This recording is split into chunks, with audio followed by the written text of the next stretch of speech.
rotate it while you're on live? Hold on. Rotate what, baby? Can you go back at your face now while it's live? Yeah. Do you want to do that for a second till we get some people in here?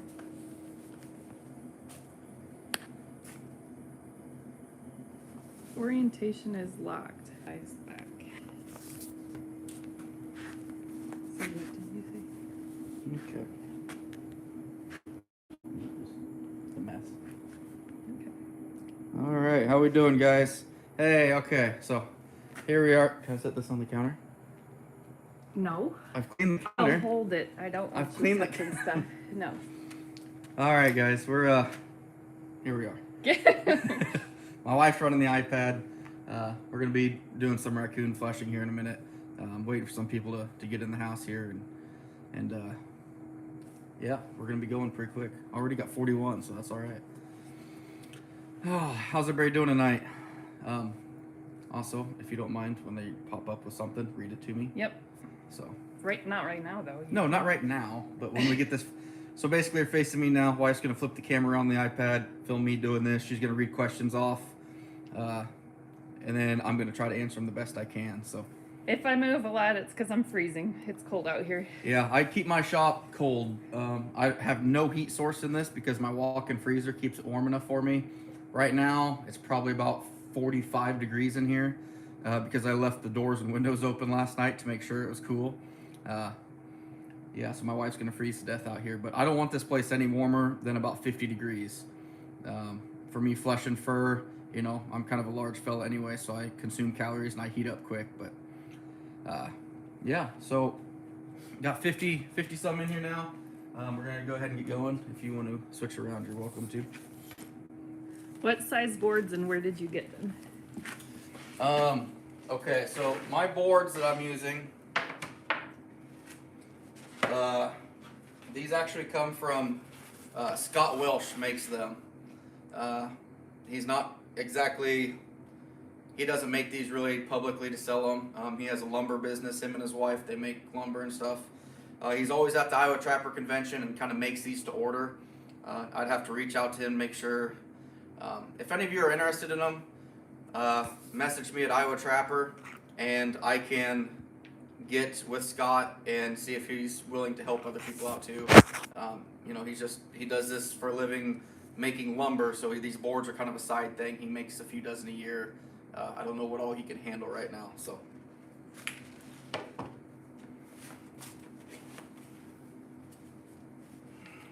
New apron for the year. That's something I would suggest getting, guys, too, is a heavy apron. Feel free to interrupt me if there's a question. Just so all can look like serial killers. We don't look like serial killers. Yeah. But I know Alan up at Funky's, he carries these, they're the heavy beaver apron. Anthony says he's going to message you because his boards were too small for his raccoon. Absolutely, Anthony, get with me. I'll help you out if I can. But don't skimp out on the apron. You're going to put a hole in it somewhere and you're going to ruin your clothes, which don't wear good clothes doing this anyway, but this is the second apron I've gone through in the last, this is my third, 3 years on my old apron. So it had, 2,700 coon on it. But yeah, these aprons, these heavy duty ones, they're like, I don't know, $25 or something like that. They work really well. Anything else? Alex Renard says thanks for doing this. He got some traps out, but didn't go too crazy. Oh, good, man. I'm glad you're able to get out there a little bit. What's the average price did you get in your raccoon? I haven't sold anything here recently. Haven't sold anything to actually the fur market for raccoons in the last 2 years. So if you can tell the ones behind me, that's what's left of last year's stash that I didn't sell. I sold a bunch to tanneries and a few to taxidermists and stuff. But I got right at about 600 of last year's still sitting behind me. Okay. I hope my video skills aren't making anyone sick. I know I'm shaking, so. Do you want to sit down? No, I'm okay. There's a really nice, gross. I'm not sitting in bloody anything chair in here. back there. I'm good. Thank you.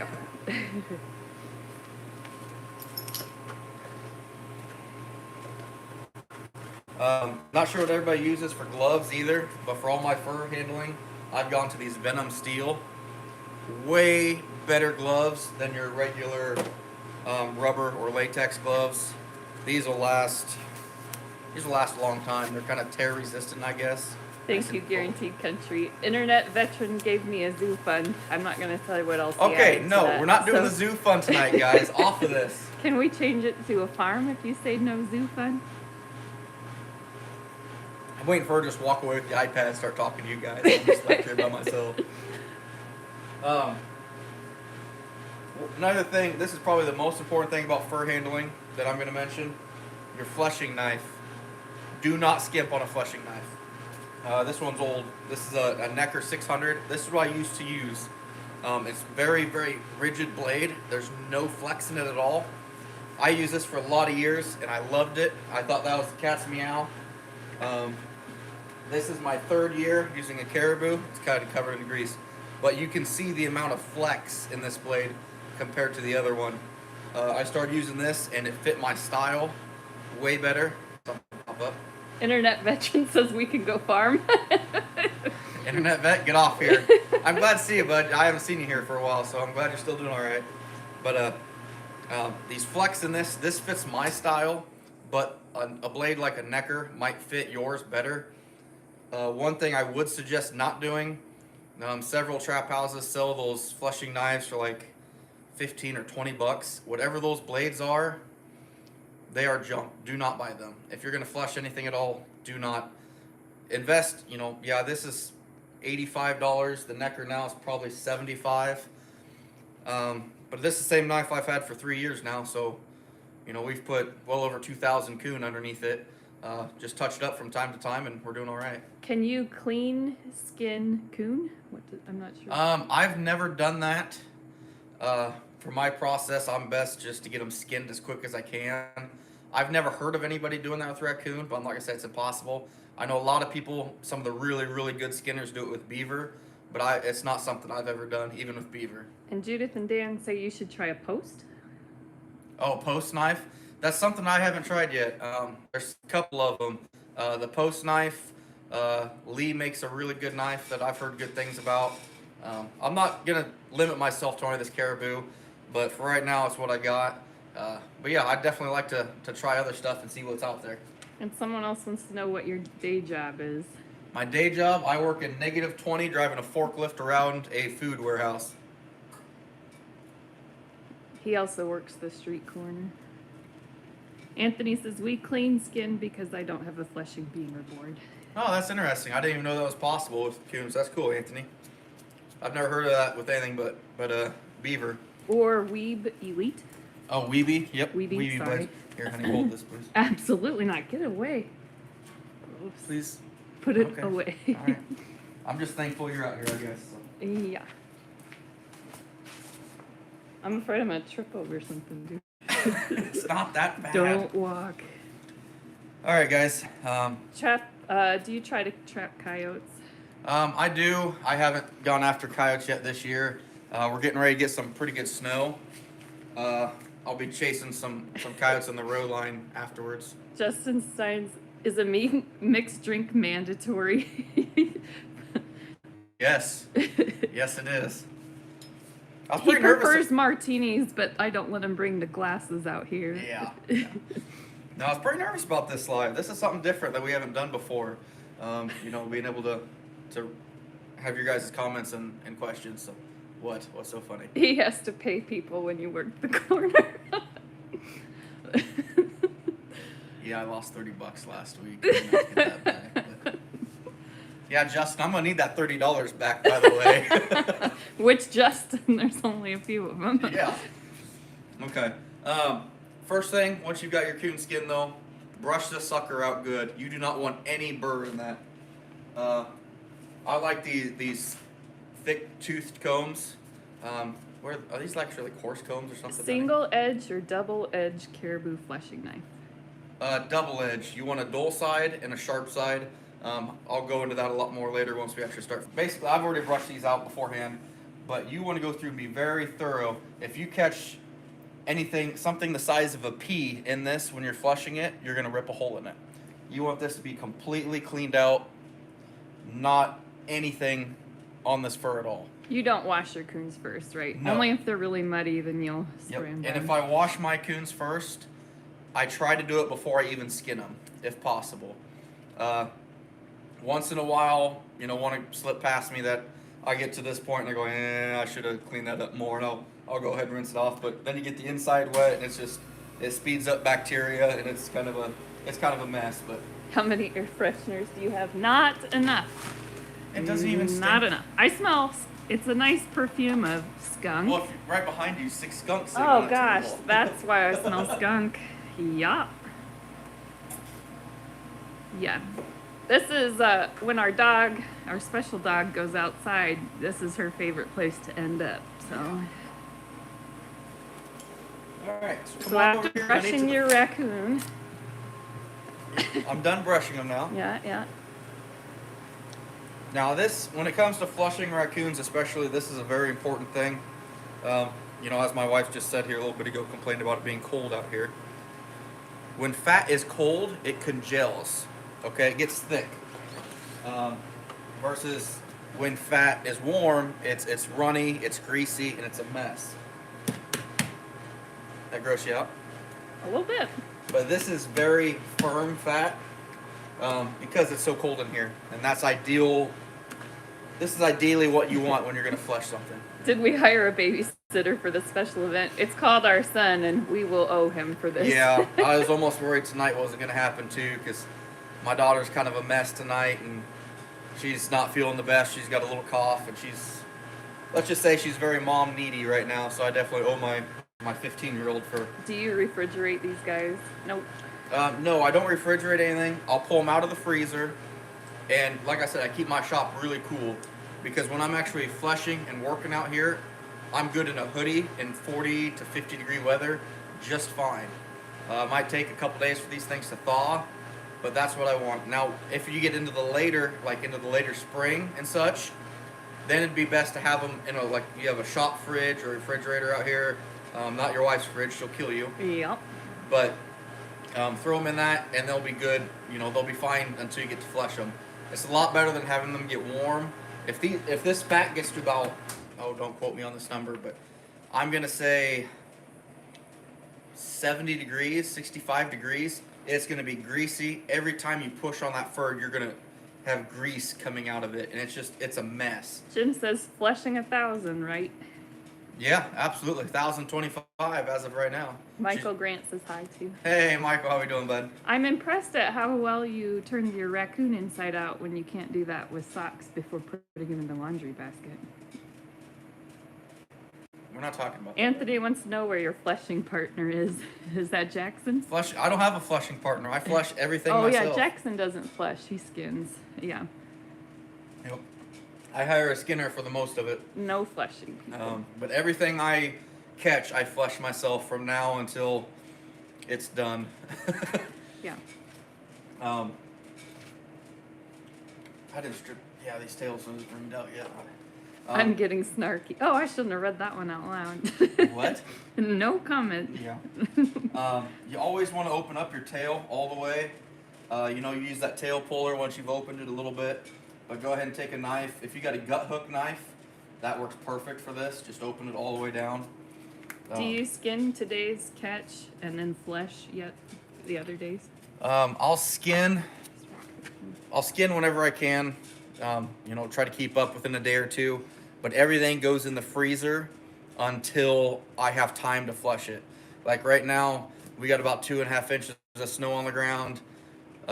Saturday, we're gonna be getting another, I don't even know, honey, like 8 inches of snow. Yep. So there's not gonna be much trapping going on in this next week and a half. Now it's time to pull some of those furs out of the freezer and start getting some stuff taken care of. Trapper JDV says hi. Hey, what's up, bud? And what's the biggest raccoon you've got?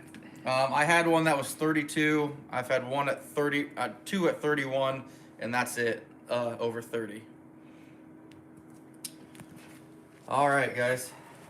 So If I miss anyone's comments, what's the knife you used on the tail? Okay, that's a good thing. I use these Havilon Piranha blades. That does all my skinning. This guts my deer, debones my deer. This is the only knife I really even use anymore for anything. Just a really, really good universal knife. Replacement blades. I use the 60 XT blades. I've kind of gone away from the Weeby blades because, you know, I can get about 2 coon of a Weeby blade and it's pretty well shot for me. These 60 XTs, I can get about 5 coon, touch it up on a steel real quick and do a couple more. Do you pay Jackson hourly or per raccoon? It's Per raccoon. Yeah. Per coon. If I miss anybody, we can't see them all. I'm doing them on my iPad, so feel free to repeat your question. Yep, absolutely. I don't have that great a memory. After work, my brain is kind of mush. So yeah, guys, if feel we free miss to you, repeat the question. On this iPad, question pops up for about 3 seconds, then it disappears. So. And sometimes Justin does. Yeah, and I ramble. Long, so. I ramble, so it's Okay. all right. All right, guys. So I got this. I should talk about my beam, I guess, first off. Really? Clear my throat. Really? I'm not even sure how wide this is. I want to say it's a 6-inch beam. It might be a 7. You know, I've definitely used it. You can see some of the grease and all kinds of stuff on it. But a lot of people want these at a 45-degree angle. That's kind of the standard. That killed my back too much. I could not do that because, face me a little bit. When you're at a 45-degree angle, you're doing this the whole time. With this, now I'm going more forward. Now I'm using more of my upper back and my shoulders versus this where you're constantly pivoting at the hips. It just killed my back. And that works great for some people, and I encourage you to do it if it works for you. I went to more of a, I don't even know what this is, probably a 10-degree, maybe a 15-degree beam. I don't even know. Anthony's having withdrawals since you're not uploading. Have you ever caught a badger when running your line? I've caught 3 badgers in my life. I think three. All within about a mile diameter of each other. So it's kind of a small pocket area where I'm at. Other than that, I don't think we have a lot of badgers in this part of the state. You go about 2 counties over from me, badgers everywhere. But right here, no. Tim Jones agrees with your style. He says it's hard on the back. Have you ever tried to flesh by pulling down? I've never done that style. I have a good friend of mine that loves that style, and he switched to it. I just haven't been set up for it. I almost feel, in a way, I wouldn't be opposed to trying it, but for where I'm at right now, for repetition, I've got too much going on to try to learn something new in the middle of a big season. Sorry, I'm going to interrupt. 32, what was 32? 32 pounds for your biggest Yep. tune or in measurements? Oh, 32 pounds. Measurements, a 5XL coon is 38. I've got, in this stack, believe it or not, I actually size these. That's the reason all these coon are out. I got them out of the freezer bags that I had them stored in. And I'm kind of, since we're slow right now, trying to grade them and get an idea of what I got. So if a buyer does come in contact with me, I can tell them exactly what I got. Out of these 600 coon, I've got 9 or 10 5XLs, 124X, and like 323X and sizes down from there. But How many coon are you at right now, and how many can you dry at once? 1,025 is what I have. If you shine up, honey, you can. This is my hanging system, guys. This is what I've got. I can hang 220 coon on all my hooks that I have in my shop. You know, it's kind of how I've designed it. Just 2 close rows together with path for me to walk in between.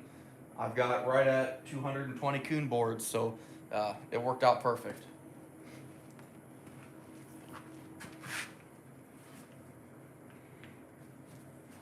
Anything else? No, you're good for right now. All right, guys. So the main thing with flushing a raccoon, one of the big important things you have to have is keep tension on this fur. Tim Jones, we don't burn coon fat. I wonder if that would smell. Oh. Actually, you did one time in our food plot, didn't you? Yeah. That was gross. Sorry if people do that, but no. So here, Sorry, I was looking at you're your right. food. The upside, the beveled upside, this is your sharp side, this is your dull side. Okay, so you're always going to use your sharp side up here by the neck. Why do you hang, nose fine. down? Or he sees guys hang nose down. Why are yours tail?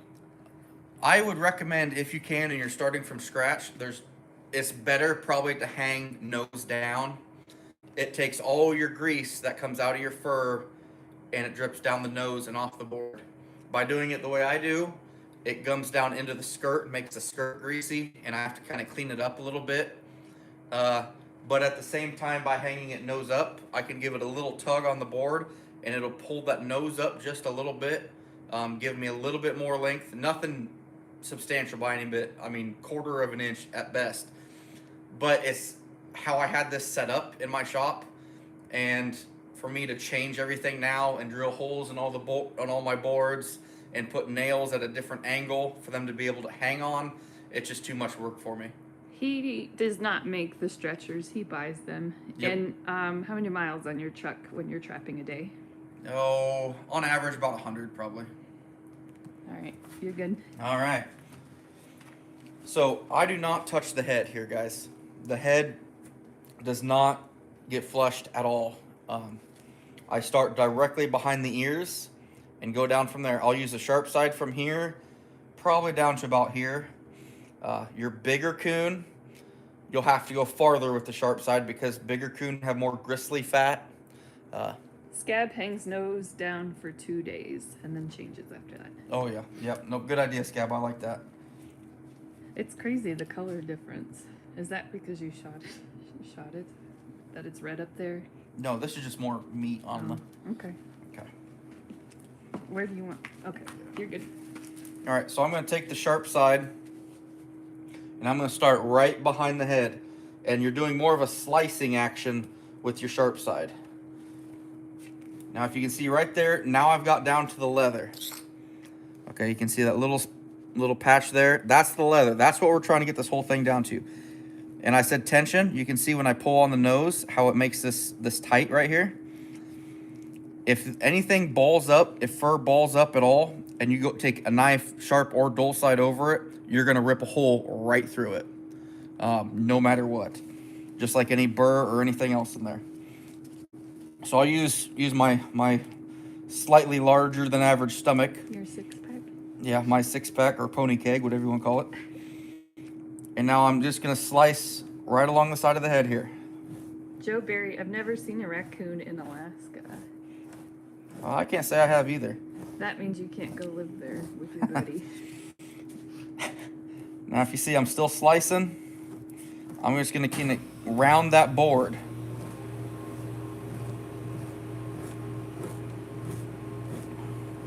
And you can see right here, there's still fat right here. I've done both sides of this, but we're gonna go right down through here and take out the fat. Notice my angle on the board, how my knife is held here, guys. I'm not flat, and I'm not, if you do this, you're gonna cut right into the leather. It's about a 45-degree angle. Mark says, living in an apartment, I can't flesh and dry coons. Let me tell you, when he and I were dating, I lived in an apartment, and he brought a bunch of them for us, and I can only imagine what our mailman said, but your neighbors wouldn't mind, I'm sure, if you set something up. The farther you get down this coon, guys, the easier it gets. About right here, see how this is curling up? It's almost rolling off. That's because this fat is thick. It's cold, it's gelled up, works really, really well. How many can you do? In a day, or what are you talking? What did you say in a day? What did I say in a day? What do you do in a day? Oh, if I have a good day, uninterrupted by anybody, without pushing it, I can do 50. What if you leave too much fat on? Remember that question? Actually, no, we'll just go right to it. I was going to show this later on, but this is a raccoon that I fleshed 2 days ago. As this dries, you're going to see little patches of fat on this. They're small, but they're little patches. This will dry out and bleed out on its own, and you'll be perfectly fine. How this coon looks right now, when it's dry, is how this one's going to look. You can't see any fat on it at all. That's crazy. It'll just, it's a little cold in here, so it's going to take a while for these to dry, but they will completely dry out. Todd Larson, did you buy a fleshing board or make it? You bought that. Yes, I buy all my boards. I'm not smart enough with carpentry skills to make anything, but I missed a comment about tearing fur. If someone will repeat that, I'll ask it again. All right, if you guys can see where I'm at, I'm about just past the arms. Now I'm gonna switch to the dull side. This was the sharp side. This is the dull side. I'm gonna switch to it. I'm gonna keep about the same angle, maybe a little bit flatter. And now the brute force comes in. And I'm just gonna peel down. HJ, he's not heating the shop. Nope, my It's shop the is not. ice age in here. It is not that bad. My nose is running. And you're just gonna keep pushing this off until you see bare flesh. Now, if you notice when I get down here, see how it's wanting to kind of ball up a little bit? You see this gap, how it's not taut? If I keep going, I'm gonna rip that. Cooper wants to know how you take the fat off and don't tear the hide. That's the one I missed, sorry. That's actually what we're working on right now, boss. I'm showing you how this knife works. You need a good fleshing knife, not a cheap junk one. Yeah, but just, we're gonna keep pushing. You stay on top of the beam. Don't get too far on the side because then you're gonna, right now this pressure is covering about 2 inches wide of the beam, give or take, probably 1.5 inches. But if you go down too far on the side, now you're on about a 1/4 inch of fur. And if you're on a 1/4 inch of fur, see how that took it down so quick? You can tear a hole in it really quick doing that too. So you want to stay on top of your board. It's easy to do. You get carried away and start going to the side. Next thing you know, you got a big hole in it. But we're going to keep pushing right down the bottom. What is it? Do you do anything with the fat? What brand of fleshing knife do you recommend?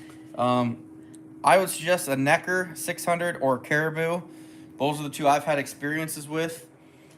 Both of them are different. I talked about this earlier, but you can see the flex in this knife. That fits me, and that's what I like. Before that, I used a Necker 600, and there's no flex at all. Nothing in that.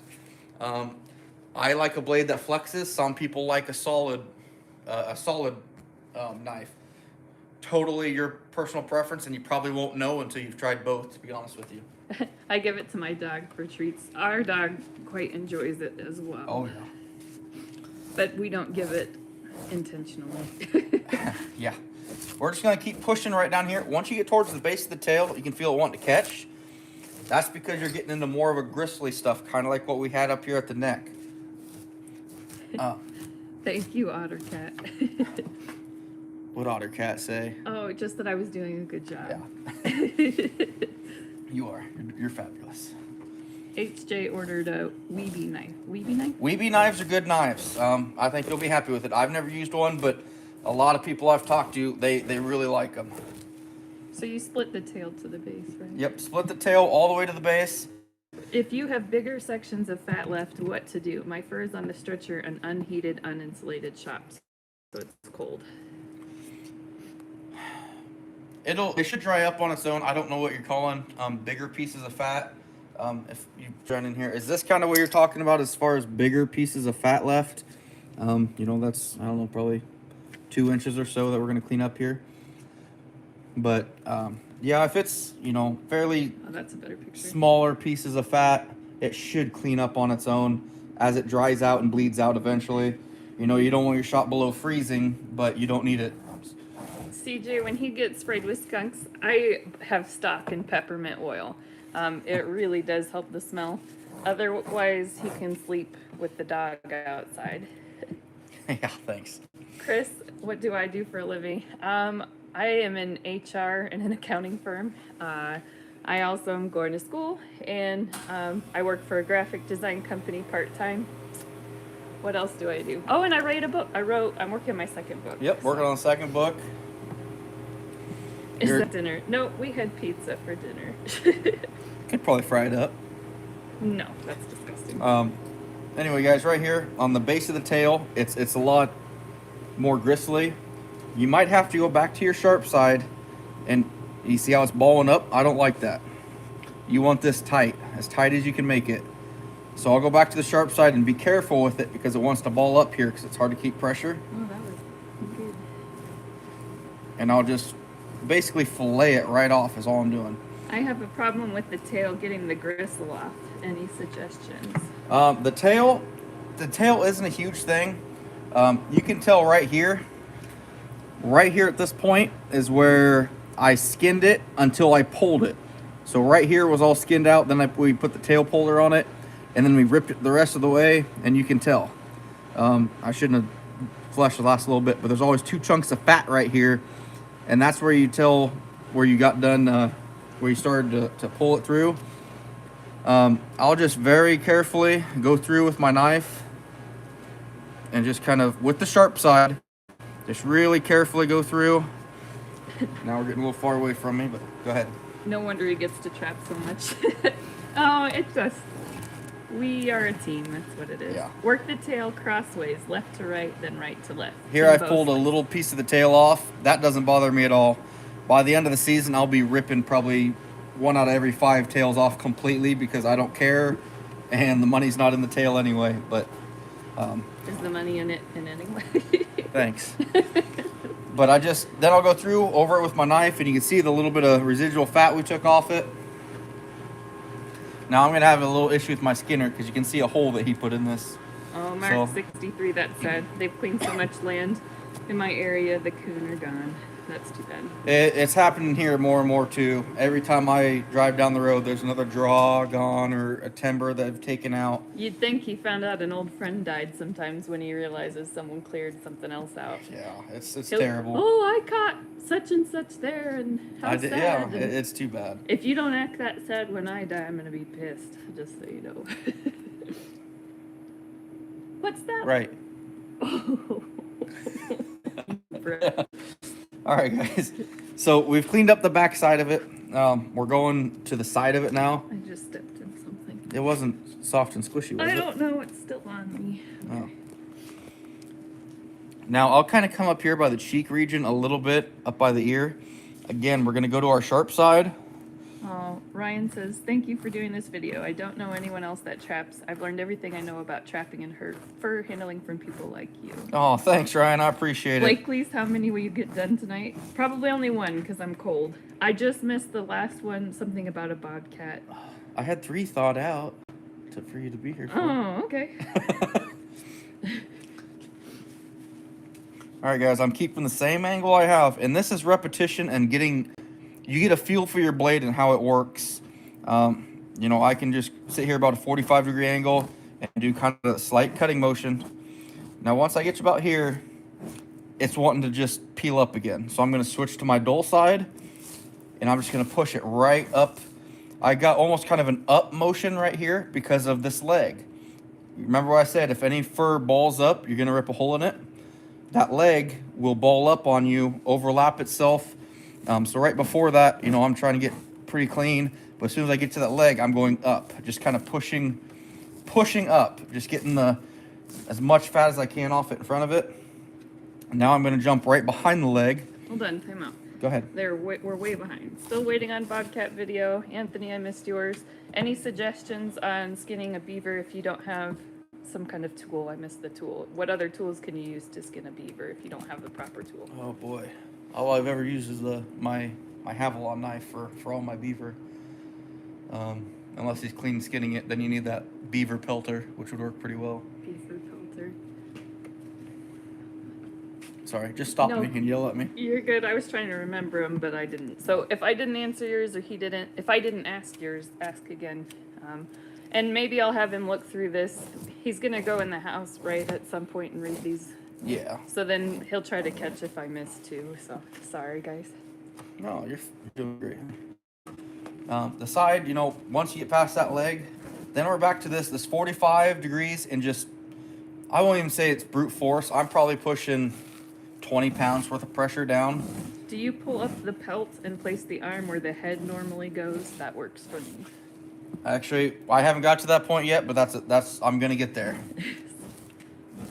Anthony, my mentor trapped my high school property before it was a high school. Oh, that's cool.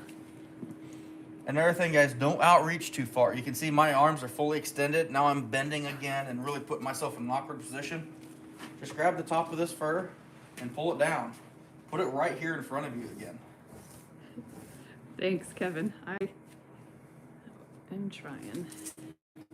And see this hole that he put in it? That's going to be difficult to work around. It's really wanting to rip out on me.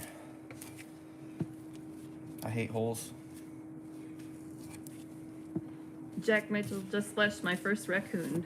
Bought the cheap MB knife. Came dull. Used your I lost that one. Video to sharpen it.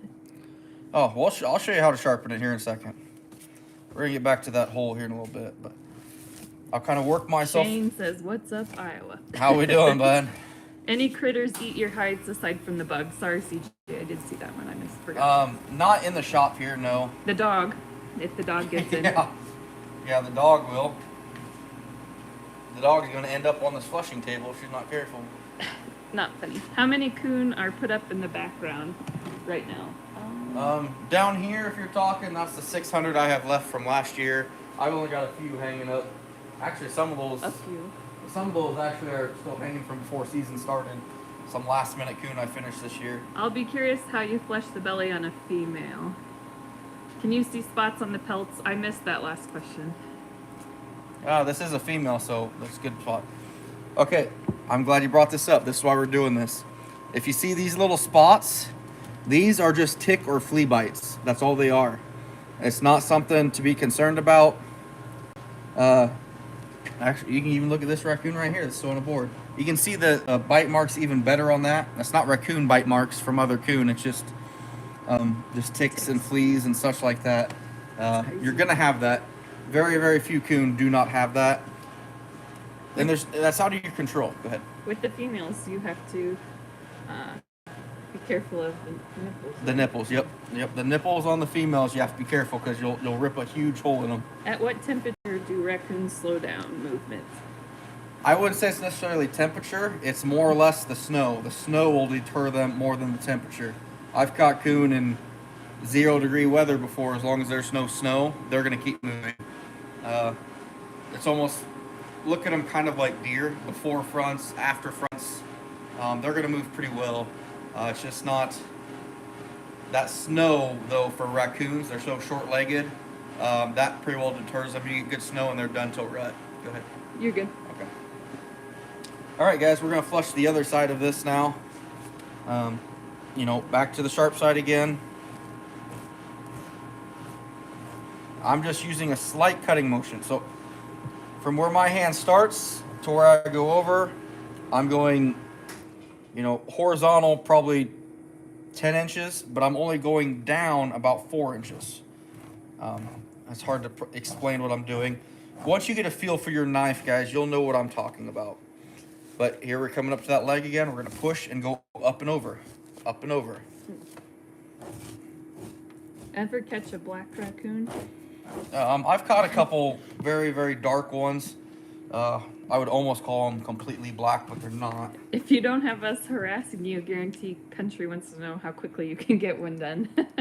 I'll actually, one of these three here, I'll flash just on my own, just quick and show you what I do.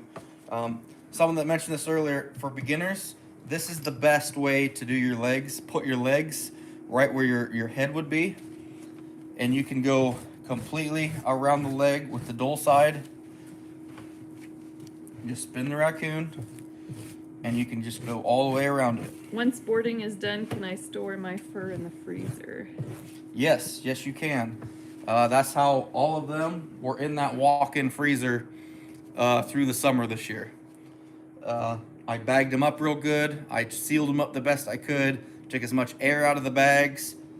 That was the first year I've ever done that, and they actually turned out pretty well this year. I'm pretty happy with how it went. I missed several. CJ wants to see a skunk flashed, and I missed the other half of the question about storing. If you want to ask again, I'll repeat it, or Justin will look later and answer it.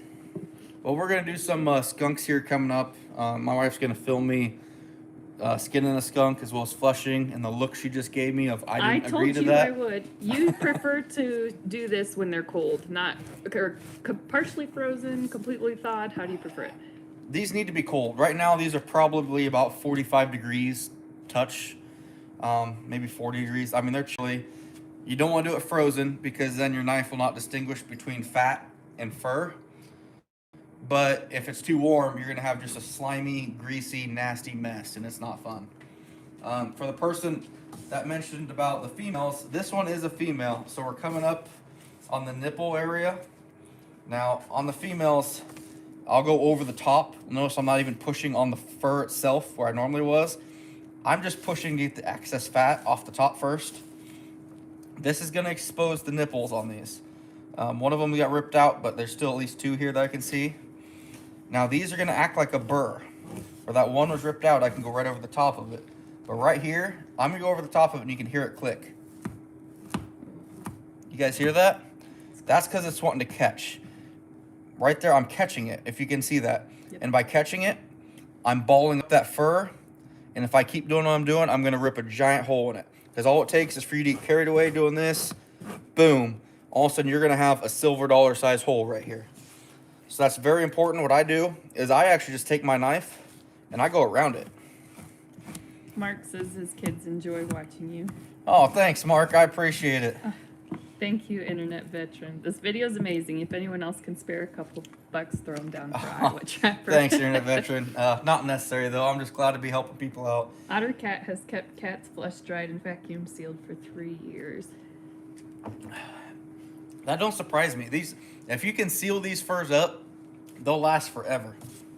No heat in the shop. I assume you use fans, and with no heat, how much longer does it take to dry? Okay. So I'll slow down for a second.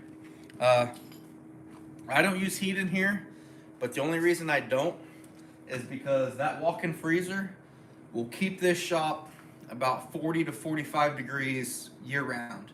We'll get temperatures in the negative 10, negative 15, not regularly, but it'll happen. But when that kicked on like just now, that'll keep the shop about 40, 45, 50 degrees, which is just perfect. You are freezing, aren't you? I would guess it's like negative 50 in here.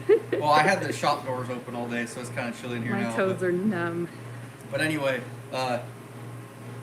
you know, and what I'll do is I'll hang them up here, and I have enough boards to where I don't have to worry about a time frame. It's probably around 7 days it takes my stuff to dry, but I'm not flushing 200 coon in 7 days because I have 200 boards. So by the time I get to that 200th board, the first probably 75 are ready to come off. I don't really have to fine tune it, but we're gonna get to that here a little bit later. So I'm gonna flush once again around this nipple. How many rats did you end up with? How many rats? I ended up with close to 50 on that river line. See right here, I caught that nipple and ripped it out. I got lucky and it was a small hole, but if you're not careful, it'll rip a giant one in it. I flush and dry muskrats in the closet on my balcony of my apartment. Oh, I hope your clothes aren't in there too. Oh, we should be friends because that's something I would do. Jack Mitchell, sorry, so many questions, just new to it. Oh, Absolutely, ask away, man. Ask away. He loves sharing, and it's cool to listen to everyone else's comments providing ideas as well. Absolutely. I didn't read all of them out loud, but they're collaborating with each other as well. So lots of really good ideas. Good. Here's another. Well, I'm gonna have to really talk to my skinner. Jackson. I can't say anything though. That kid skins so many coon for me in such a short amount of time. He pretty much lives in here while Yeah, he works. He's that's a good what- kid. Yeah, my skinner. Without him, I could not do what I do. Let's just say that. Thanks for what you do. Love the video, Kevin Boyles. Hey, thanks, Kevin. So I'm gonna flush around this hole. This one's actually a little better than the last one on the other side. They dry good with the hot water heater in there, Mark says. Nice. Oh. Where can we find some decent weasel content? Any other YouTubers? No, not that I know of. For weasels, I'm gonna be chasing weasels myself this year. But other than that, I don't know of anybody that has weasel YouTube videos. Ever tried heat lamps to dry your coons? Do you have ticks on your coon? I used heat lamps. I just let them dry naturally out here. I found ticks early in the season, a few from time to time. Chris says you should make a coyote goal. Oh, Chris, I'm not a coyote guy at all. This is gonna be a tough one. This hole's in a bad spot. I am not making a trip to Lima.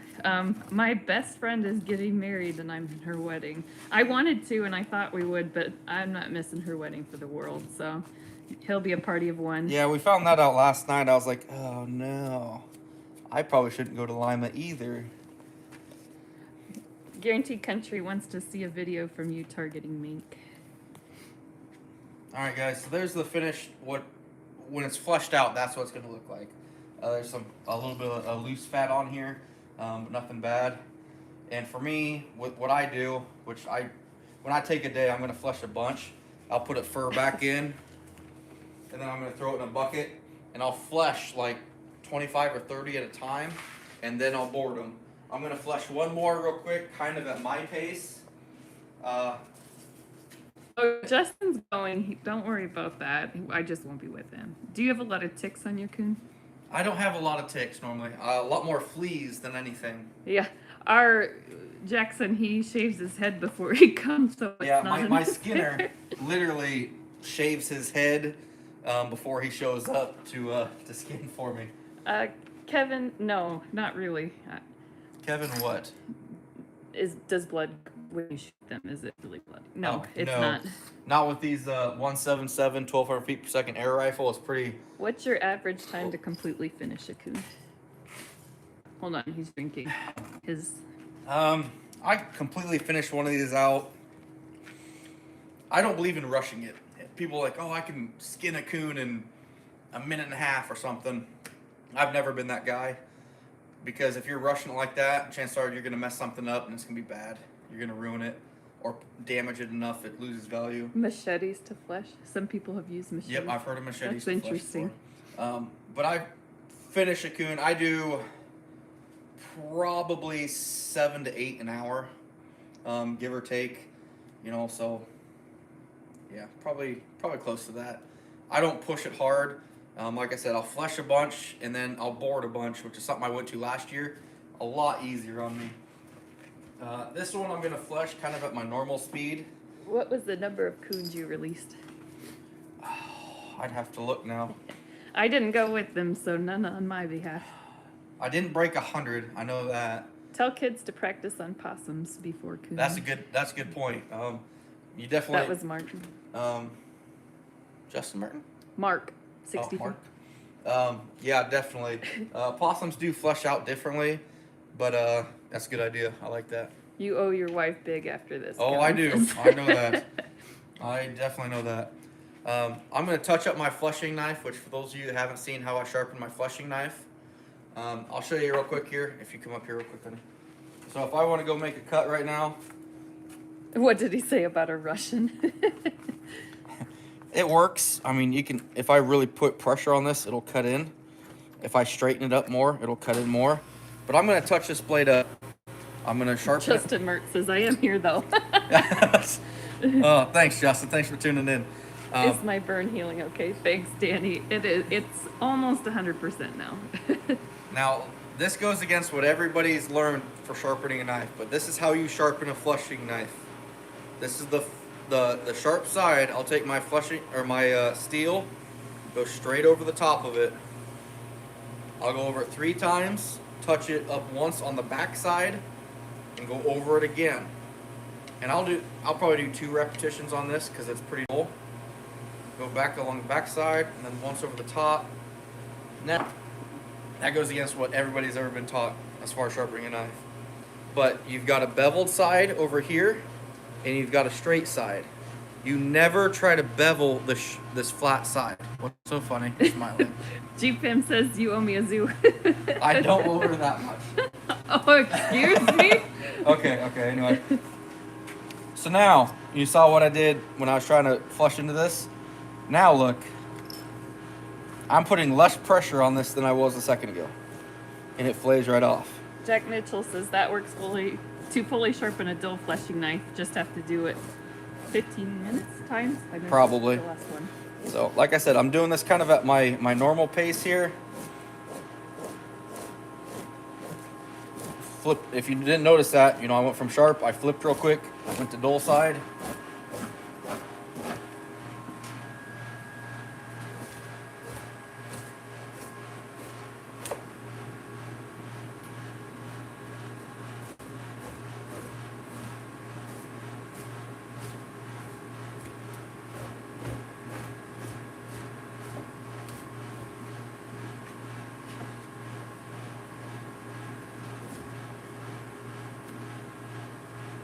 There's a lot of stuff left on it.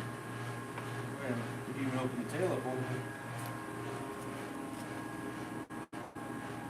If there's an angle that I'm not showing well, just let me know too. I think you're doing fine, honey. Thank you. How many fox did you catch, Brody Lee? Oh, I think I've got 4 so far. What's the rarest color coon you've gotten? I've got one that had an all-white upper torso. I think it's just because it was so old. It was pretty crazy looking. Kevin says his shoulder hurts watching this. Where are you selling your coon? And what do you think you'll get from them? Do you have a buyer for the pelts, or are they going to auction? I'm not sending my coon to auction. To be honest with you, I don't have a set area where they're going right now. I've got a couple buyers I've been in contact with. Just kind of feeling out the market. I like your box to catch everything. It sure beats a tarp underneath. Yeah, there's modifications I want to do, but I do like having this box here. It helps out a lot. Are you going to do an otter video? Probably not, because I don't catch a whole lot of otter, and I'm terrible at them.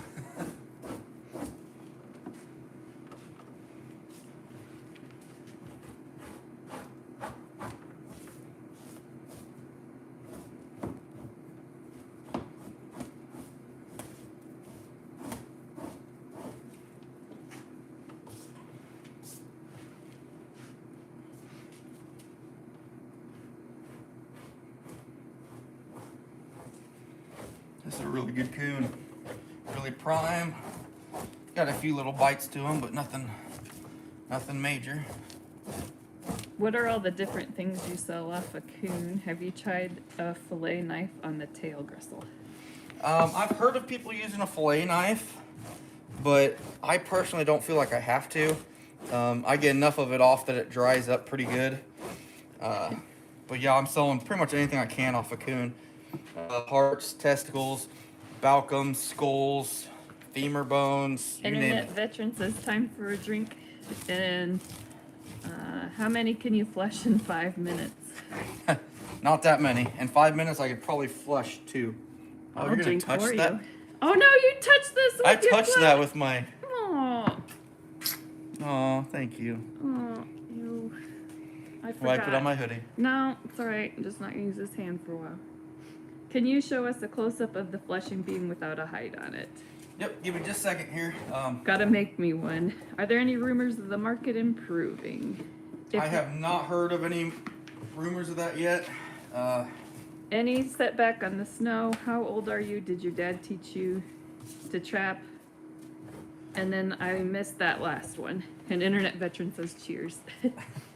I actually learned to trap. I won't say 100% on my own because I learned so much from so many people. But I did not have a mentor showing me anything hands-on. The most hands-on I've got with learning to trap was the demos at the Iowa Trappers Convention, which I encourage all of you to attend.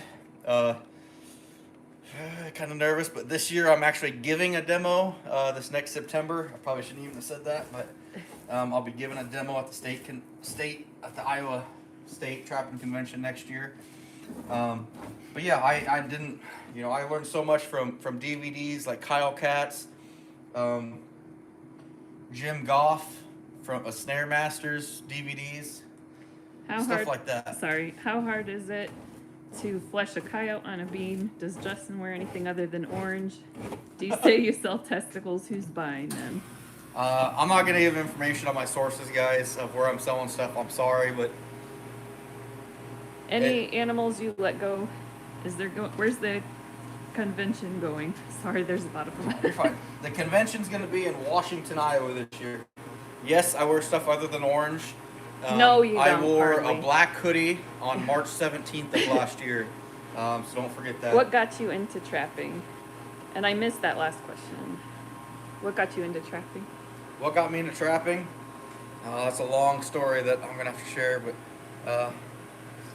there it is, guys. It's all finished out now, ready to be on the board. But my dad was a huge bird hunter. We guided bird dogs all across the state, everywhere. Oh, I remember this. And they had guys, we guide these bird hunters, and these clubs hired high school kids to carry birds for these hunters that were paying. And I showed up one morning, and this 16-year-old kid had 2 or 3 coon in the back of his truck, and I was fascinated by it. I was like 12 years old, and it just blew me away. And that was November, I don't even know what year, but it was the following year. I thought about it all summer and everything, and then finally I got traps for the next 3 Duke 1.5s for the following season. What is the testicle used for? Well, there's the birds and the bees. No, I think what they're doing, I don't know if they're using it in like colleges for studies of dissecting, educational stuff. There's some weird people, I shouldn't say weird people. Justin. There's people that like to have testicles in jars on their mantle. How far will the snow set you back? What's the longest fur has been in the freezer? I'm guessing before freezer burn. I missed that last question. You're right. Right now I'm not trapping at all. We got that big front coming through Friday or Saturday, talking like 10 inches of snow. I'll be chasing canines come Monday, I believe. Depends how deep the snow is. Freezer's in the fur. If you notice how I wrap mine up like this is how I'll freeze my furs. I'll wrap the head under. I fold the flanks in and wrap the tail in. And I'll freeze it flat like that, or I'll fold it in half one more time and freeze it just like that. You could apply that to the way you fold laundry. I do. You just don't give me a chance because you beat me to it every 6 months. But by doing this, you don't want exposed skin. That's the thing. You do not want exposed skin because that's what's gonna get freezer burnt. I actually fleshed one here a couple days ago that had a flank sticking out, and it was on top of the freezer. So in the course of a month, it had a slight freezer burn on it already because it was exposed flesh side. There was a rat under your blue hair. And if you look on the freezer, those are my kitchen plates. I love you. I love you a lot. Don't be mad. Your life is getting short. Blame Jackson. He had them last. I don't blame Jackson. Can you wait too long between skinning and fleshing? You better clean those plates so hard. If you freeze them well so there's no exposed flesh, you'll be fine. I flesh well into May and even June sometimes. And as long as you keep that flesh from being exposed when you freeze it, they'll be fine. They say we could connect the GoPro to this. That would be good. Oh, really? Yeah, we'll have to mess around with it and try. Oh, I'll try that. I'm computer stupid, guys. My wife is the smart one of the family. I just trap stuff. What do you do for a living? How long does it take you to flesh all your coon? How many foxes are you at this year? I got 4 fox. It's going to take me a while to flush all the coon this year. And what was the third question? What you do for a living? Oh, I work at negative 20, driving a forklift in a food warehouse. Why solid boards? I like solid boards because they're all uniform. Every board I buy is the same shape. Jackson's on. What did I get blamed for? Oh, hey, Jackson. I'm not blaming you. How we doing? I'm blaming you because otherwise I'm in trouble. But if you don't show up, if you show up and he's gone, you'll know I killed him over my plate still being in the garage. Solid boards, all my boards are the exact same size. For the scale that I'm at, I want the uniform everything. Everything's the same. There's no variance. There's no like adjustable boards. You'll get one that might be 9 inches wide, 8 inches wide, 7 inches wide. I want everything the exact same. Is Aaron Rodgers too old to be good? I don't know if that was a past conversation that I missed some of it on or what. Yeah, we'll just say yeah. So you keep him preoccupied. I'm gonna go pee. No. And you got this. It's cold in here. Give me 30 seconds. Did you really see a rat over here? Justin. No rat over there.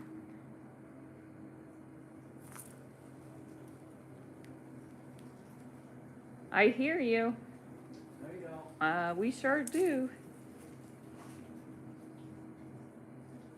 Put on his apron and start the third one. Yeah, right. What's your favorite football team? I think that's the Packers. Yeah, that's what I thought about Aaron Rodgers. I deserve the zoo plate or the zoo because of the plate scandal. I would highly agree with that. Yeah, I can't say you don't. You're a trooper. Austin says this is a fun chat. Alright guys, we might not get to the third one, but I will show you how I board these, just off my second one that we just did. Are there people screaming inside, or did you hear our kids? Oh, Dixie's whining outside. Well, Our she short can hair. stay outside. Yeah, she's fine. a pain in the... You can keep going if you need to, babes. We're good. Is he peeing out the door? Essentially, he was. Yeah, I didn't even step outside. I make sure they get brought in next year. That's why you're my favorite, Jackson. Are those NAFA or FHA board sizes? And who do you sell for too? I'd say neither technically. These are 7 3/4 boards, which are closer to FHA, I believe. Which since NAFA's gone now, but one thing I do want to point out, I draw size lines. Can you see them, honey? On here? Yeah, they're good. Okay, I draw size lines on here, so I know when I get that skirt, say right here, I can give just a quarter more inch and get it to the next one. Now, certain sizes may not mean much, but even on a year like now, going from a 2 to a 3XL coon, that difference can be $2 or $3. On good years, that difference can be $10.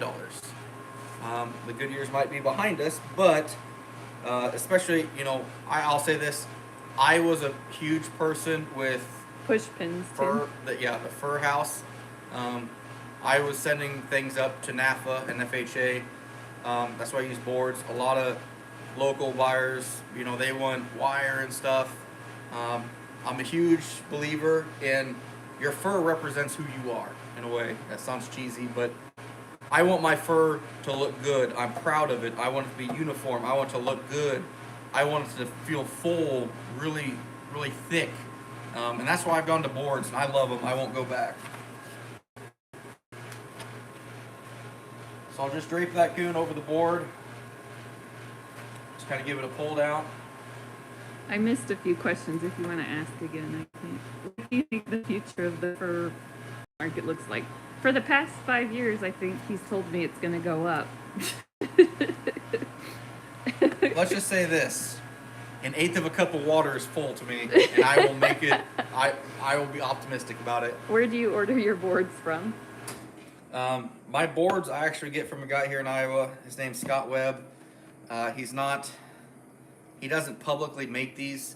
Like I said before, he owns a sawmill business, him and his wife do. And I don't know if he doesn't make these in bulk, let's just say. He goes to the trapping convention, he's a big part of the Iowa Trap Association, but I have to request these. He doesn't just sell them commercially. I know Top Lot boards, Leon makes some good stuff. I've just gone with Scott's. They're all the same size, very uniform, and I really like them. Now, if you guys can see this is the jig I made.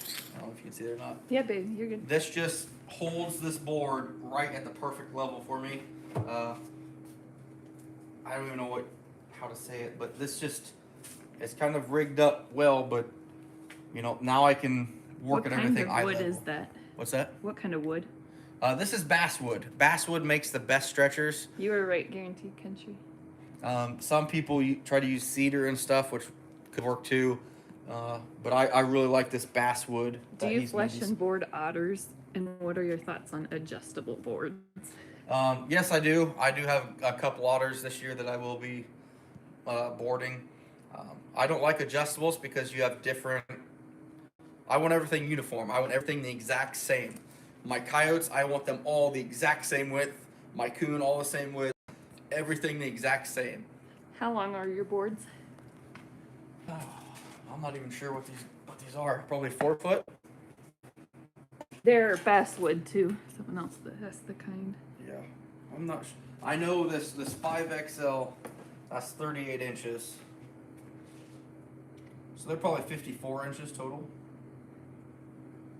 Yeah, I'd say these are 54-inch boards, 4.5 foot. Standard should be 48 inches, Gab says. All right, guys, so here's what I was just talking about. When I kind of had this kind of loose up here, you can see my 4XL line right here. Okay, yeah, I could pin it right here. That's very loosely on here, obviously. If I just give it a little snug down, now look how close we are to that 4XL. Now we're right there within distance. What's the weirdest thing people want from raccoons? I would say penis bones. I think that. What do they call them? What's the proper term? Balcums. Balcums.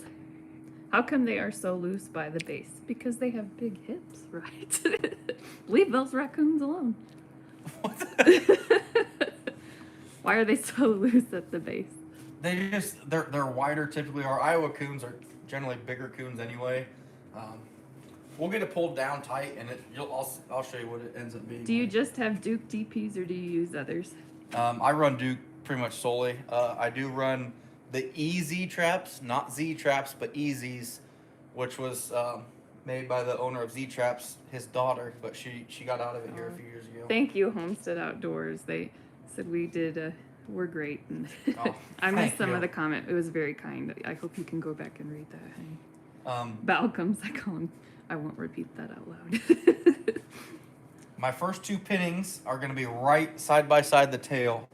And notice I made them past that line. So now what I'm going to do is I'll go... Yes, thank you, Homestead. That was they're very kind to you. Oh, thank you guys. I'll go probably 3/4 of an inch to an inch over, and I'll pull it back to the first pin. That one didn't work out so well. Our son's job sometimes is to come and help with push pins. That's his favorite job, I think. Yeah. If you couldn't use 220s for your trail sets on lands, would you have confidence using 160s? I can honestly say I've never used 160s, but I've had enough people tell me how awesome they are. I feel like they'd work fine.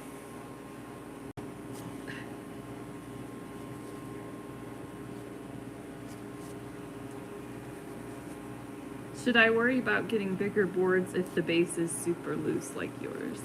No, not at all.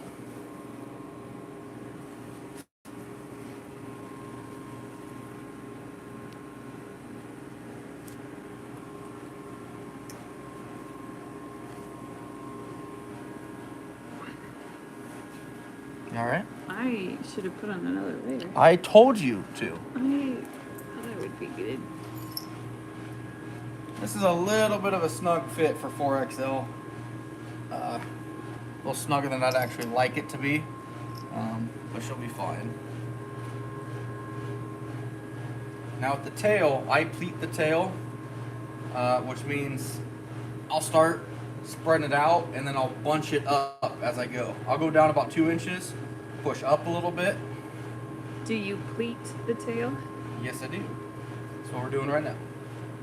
Oh, is that when it looks kind of wavy? Yes. Yeah. Why do you do that? It's more for show. Actually, what it does for the fur is absolutely nothing, but it looks better. It'll make it look fuller. It's just all for show, and I believe that, you know, you're selling your product, and you want that product to look the best that you can. What kind of leg hold traps do you use for beavers on drowning sets? And that's the most push pins I've seen. He's got a nice collection there. Oh, I've got 2 more bins of these, no joke. I like 2 TS85s. That's kind of my go-to trap, but I'm looking forward to seeing that new Duke beaver wolf trap that they got. Have you ever used wire mesh for the tail? And how heavy does a coon have to be to hit 4XL on average? I've never used the wire mesh on them. Closer shot of the tail. I'm sorry, can you flip it, baby? Yep, I will. I'll go back to it here in just a second. I've never used the wire mesh, but I know some people really like them. The other question, I can't remember. I'm Wire sorry. mesh, something about beaver footholds? No, I already answered that one. Oh, sorry, I wasn't listening. You're fine. You got a lot going on, honey. Guess the number of push pins for a Balcom prize. Yeah, it's a lot, guys. I do put a lot in here. I know that, but it keeps the skirt perfectly flat, and I love that. Your food is in the way. Move your face. Sorry. So there's how I do my tail, guys. I pleat them. I scrunch them up a little bit. It's just a personal thing. You do not have to do that. You can have this tail straight out all the way down to here if you wanted to. Now, another thing I like to do, I'll take this one-sided The next time scraper. you half-ass vacuuming and say I'm being too picky, I don't ever want to hear it. Well, that fat there you're stepping on, it's not even the size of a muskrat. Ugh, I'm trying to get the whole thing, so keep going. Right. So I'll take this one-handed stretcher, or the scraper, and I don't know if you'll be able to see this or not, but I'll go down it, and it just kind of scrapes the loose fat. And any junk off of this, does it show up at all, what I'm doing? I can't tell. But all it does, it's getting the loose residual fat and grease off it. And then you can see. How heavy does the coon have to be 4XL Thank average? you. That was the other question. I can't really determine that exactly. I would say a 5XL coon really is probably only 26 or 27 pounds. I don't know that for sure. I would say these are probably 25, give or take. I hear a lot of people talk about 40, 45 pound coon. I've never once seen that in the wild. That's just me. You know, maybe up north they get bigger, which I know they do get bigger, but Any thoughts on borax on raccoon pelts? I do not use borax on coon at all. I don't think there's any reason to. I'll do the scraper on the belly side too, and you'll really be able to see some fat come off of this one. It's dripping even. Ew, that's gross. And then I'll bounce it off here, my little notch that I've made over the 3 years I've had this box.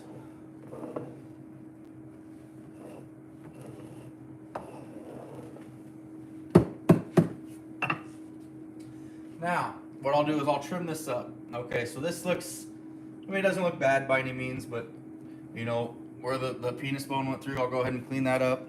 Oh, I thought it was its belly button. I don't I know. love you. I love you. Thank you for trying. It's belly button. I'm going to show you my belly button. Anyway, all right, guys. These legs, I'll go ahead and shorten them up. Nothing crazy, but I'm going to shorten them up and see how much better that looks than this side. There's no grease on it. There's no fat. At the same time, you don't want, if these legs fold over, anywhere where skin touches skin, you will have it start to slip on you and rot. So you don't want anywhere where skin can touch skin. How? I missed the question. Everyone's laughing. How long is a 20-pound coon? I think was the question. Maybe? A 20-pound coon, I'm gonna say that's probably a 2XL coon. I don't weigh a lot of stuff, guys. Our average, I'm gonna say, is 22,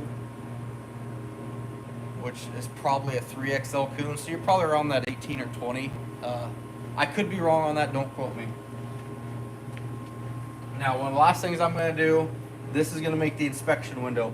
The way I flush these, I have a pretty good window now, but I want to clean up all this grease and fat.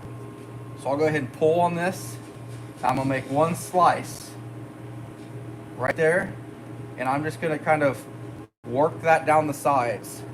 Not taking a lot off. You know, this is 1/4 to maybe a 1/2 inch, but I'm going to work that down on both sides.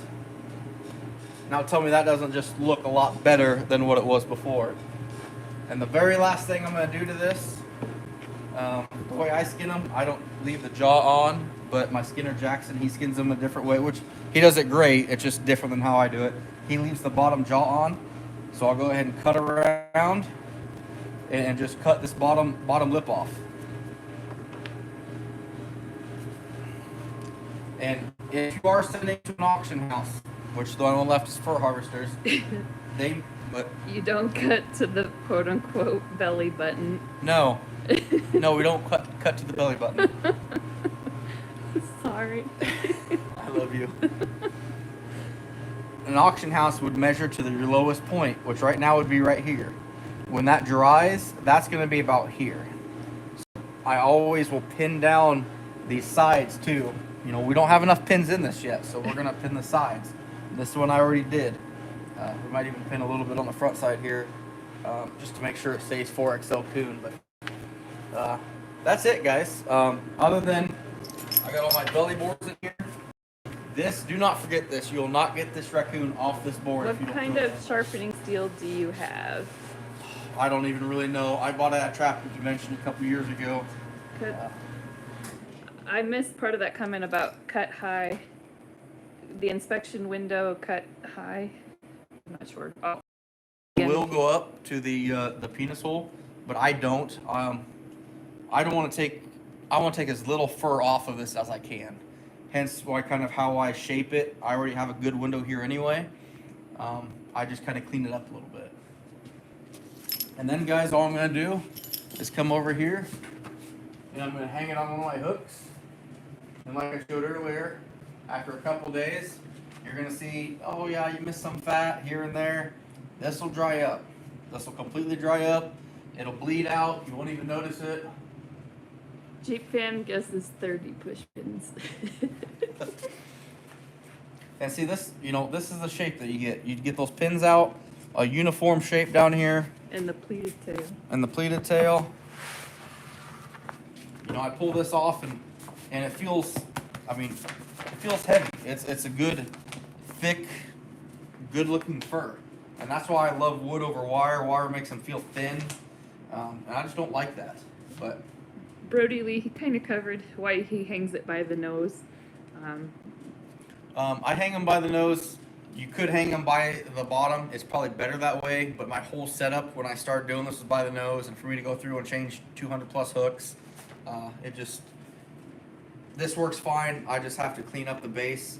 As you can tell here, the base isn't that bad. There's a little bit of grease in it, but I'll go through.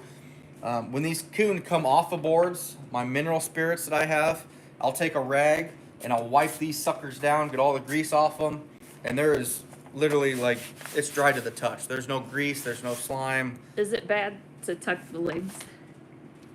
To tuck the legs. Yeah. Are you referring to inside? Because if so, then yes. You don't want leather touching leather anywhere, because when you do, it's going to cause rot.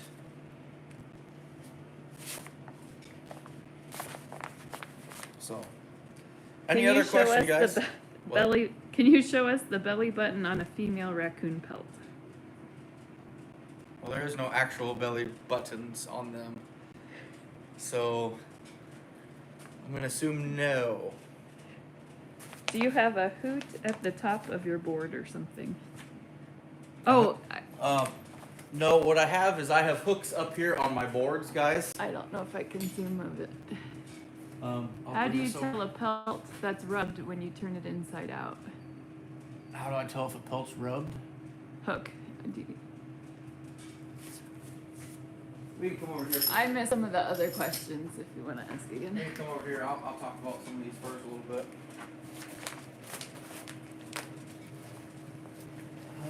Let's see what we got here. A rubbed fur. I'll see if I can't find one.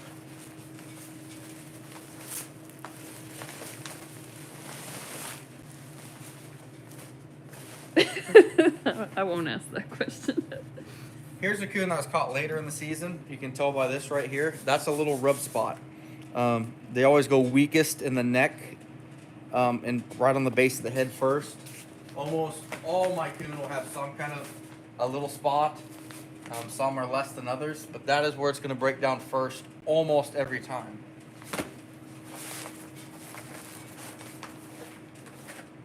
Here's a bad rub spot. If you have a bad rub spot in the middle of the fur, that's what it's going to look like. And that, I mean, this type of year, that's going to be really low value, if any value at all. It's pretty rough, but you can only control so much of what you do, guys. These furs are at their most value when you first catch them. Everything you do to it, you can only make them worse. You can put a hole in them. You can let them sit too long and start slipping. You can't make a $10 cat into a $100 bobcat, but you really quickly can turn the $100 bobcat into a $10 bobcat. So, yeah, that's about what I got for you guys. Any other last minute questions? I might, if you're okay with honey, I might just take this inside. Yeah, that's hang out fine. and talk some more, but Are they basically self-tanned from drying? they're It's not tanned, yeah. but they will not rot like this. They could sit in my garage. They could sit in 100-degree weather like this, and they're gonna be fine. Except you're gonna have bugs and stuff eat at them. But you can hear them. They're like paper, and all this is dried leather. For stuff to rot, you need moisture and water. There's no moisture on these things, so. Can you do a live on how you flesh and board your beaver and coyotes? Name of your Havilon knife. Hi from South Dakota. My Havilon knife, I think, is the Edge. I use the 60XT blades. I might do a live on beaver. I probably won't on coyotes. I'm not good at coyotes, guys. I'll admit that. I might do it just for what the hell, but Do the dry ones mold? No, as long as you have to be careful. I did have one of these bags. I had 2 coon that had moisture get in the bag and couldn't get out, and then I did have some slight issues. It was on, I think, 6 coon out of these 600 that are left. Bugs will eat it. I mean, they can. What's Yep. your go-to fleshing knife? I'm using the Caribou. That's mine. I used the Necker 600 for a while, but I love the Caribou. Flesh a muskrat, they say, for a live. Flesh a muskrat. Flesh a muskrat? We can do that sometime soon. That won't be hard. That's easy. I just use that 2-handled scraper that I have for muskrats. I'll wear my gloves if you do Yeah, that that's one. all I need. So. I'd like a beaver demonstration. Okay. We ready to go inside, honey? You're probably froze to death. I'm pretty darn cold. Are you good? Everybody good? If we go inside Is there for now? anything left in here you want to see before I thaw out? I'm sorry, honey. No, Thank you're you. fine, honey. And it's fun. I'm just cold. Tell him to do a spin for us. No. No. Another one of them, and I probably would. Thanks, Daddy. I hope you have a good New Year too. Anthony says, "Cuddle your wife." Jack Mitchell says, "Ow, ow." Yeah, he'll bring it in, and if I missed asking him questions that you asked on here, ask and he'll catch up with you. Yep. What do you want to hold with less dirty hands? I want my kitchen plates inside. Okay, I will bring that in. Are you gonna? What do you want me to do? You want me to hand you this? I can bring the plates in if you want to take it inside. Yep, I'm gonna cover the screen so I don't make anyone motion sick. If you didn't get sick from my shakiness already. Lane Davis says hi. Hey, Wayne. Paul says time for a drink. Can I see your skinning setup? This is this right here, right? Actually, that's where it comes in here. Carolyn Connor says hi. Hey, how we doing? That's okay. So I'll back here's- up. Hold on. Justin is even further in the doghouse if he drops those plates. They're Corel. Yeah. They claim those don't break. This is my skinning setup, my original one. I've got a winch set up there. I got A&J skinning machine, his base down here. I got a full skinning machine from him back there. If you don't have a skinning machine, you need one. I will never skin another raccoon without a skinning machine, period. Skinning anything, actually. A&J skinning machines here out of Iowa. He makes awesome stuff.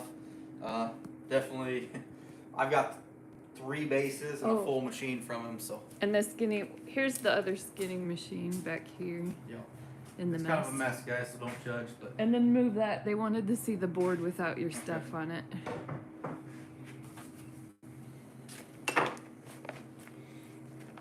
I like mine at a flat angle, guys, because I'm sitting here now like this versus a lot of guys like that 45 degrees, and then I'm doing this.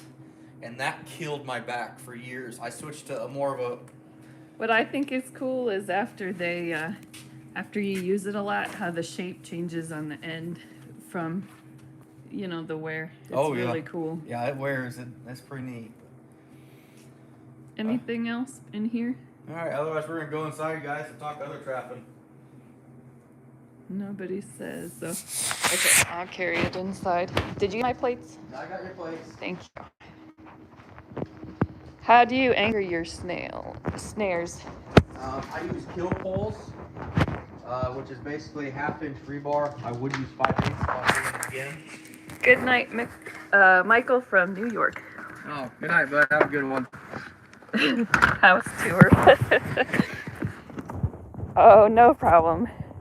Is that a Brazilian chestnut beam? No. I believe. Okie thinks. LTO will be back in 15 minutes. This is like intermission. Oh my. Oh. Don't freeze your belly button off. Yes, little one. No, sweetie. Not tomorrow, honey. I'll be right out, okay?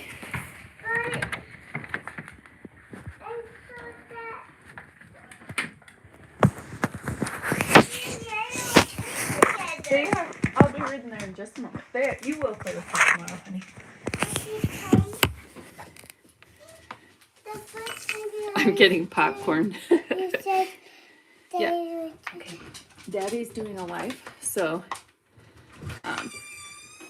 okay. I'll be right out, okay? Okay, I think he must be getting another drink.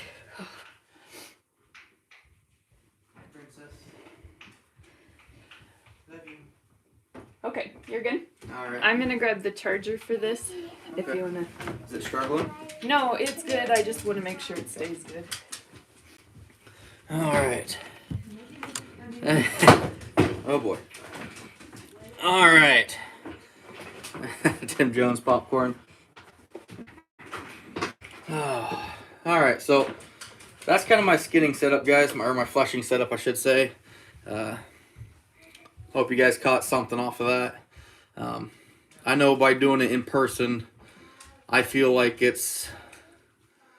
You guys can actually ask questions about it, so... Kevin, I do snare some beavers, but not my go-to for sure. Where's your phone? I don't know how to tan one. Sorry, bud.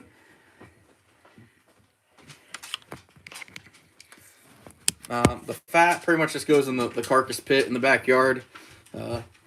Pretty much just all I've ever done with it. Very thankful for my wife to suck that up and go through all that BS.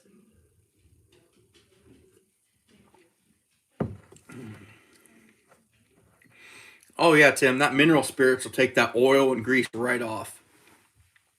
My beam's 7 inches, I think. Flushings get thrown in the trash. You want a carcass pit in your yard? Oh man.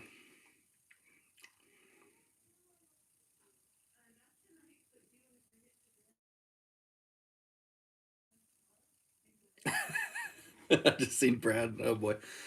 You got your popcorn. What I miss? Oh, Donald, we just did I flushed a couple coon, boarded one, just to show what I do. Yeah, you guys have to appreciate my wife. She sucked it up and dealt with all that. Oh, I'm sure, Jeff. Yeah, that would waterproof them pretty good.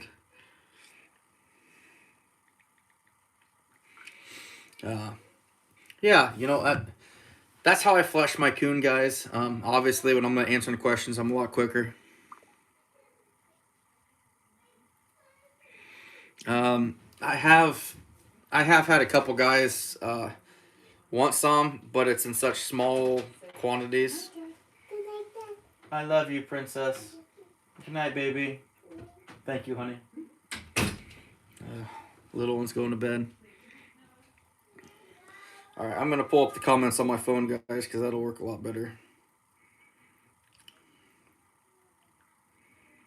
I'm struggling to... I don't know how my wife kept up with comments on here. That's just crazy.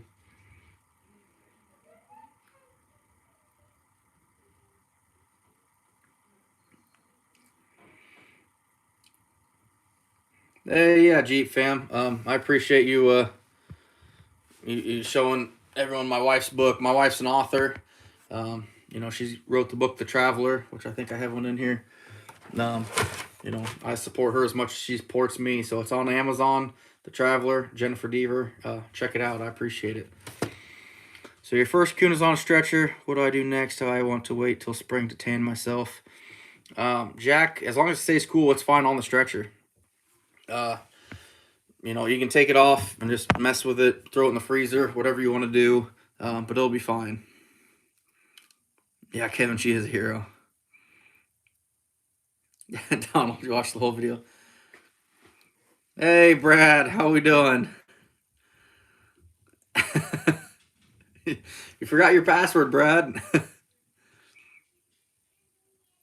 And rice, no. Fur market only requires flesh below the ears. If I want to send some to tannery. Yes, Justin, you'll want to flesh it out a lot more thorough than what I did if you're going to a tannery. For the tannery, it doesn't have to be perfect because they'll shave everything down, but you want it better than what I did. Oh, we good? I said we lost connection here. Yeah, Big Fred. I've ran into some people, landowners, other trappers that think they own stuff, and you got to be respectful as you can to them. But it's just part of the game. It is what it is. Scott, my flushing beam is actually wedged in there. I've got a board here and a board on top, and I wedge it in. 2-year-old was. Oh, that's awesome, Jeep fam. That's awesome. Good luck. Zach, all my dog proofs, I'm running strictly cat food. That's all I'm doing. Mills, how we doing? I get to see these people that I didn't associate the name with when my wife had the laptop. BJ, come on, man. Oh, BJ, he's a good friend of mine. He's tanning some fur for me. He does beetles. He does some really good work. I'm really impressed by him. I'm very impressed by it. He actually made me this. A wing bone. If I can turn it right. With my best year before this year, it says Iowa Trapper 1082, which was my best season. It's pretty cool. He also sells penis bones. This one was a broken one that I kept. It's pretty neat. BJ, if you ever need anything tanned or some euros done, you're in Iowa, get on Facebook. BJ Deaton, he does awesome work, guys. Mills, it's good to see you, bud.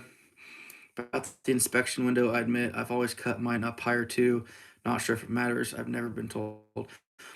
No, Flintlock, it's not a bad thing to cut them higher.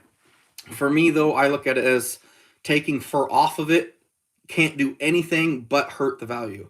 I'm not saying it will hurt the value, but you're not going to get more money from it by taking fur off of it, if that makes sense. Logan Graves, how we doing? Oh, absolutely, Boxy. Glad you're here, man. Absolutely. Keep getting some more cold weather. Be headed down your way for ice fish. Yeah, it's getting cold, guys. This Saturday, low of -10, and they're talking like 8 to 12 inches of snow. So it's gonna be pretty crazy.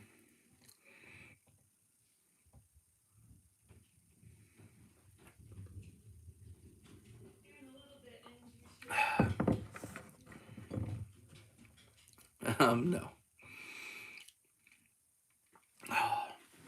Yeah, guys, pretty soon here, we're gonna be doing a skunk video. I'm gonna show you how to skin one, how to remove the essence, and everything else on them. So it should be pretty good. Yeah, Austin, I caught one of them's in the video, one of them is not. You coming in, Mama? You should. You're the one that filmed all this today. It's no big deal. Hey, Greg, how we doing from Ohio? Get in here.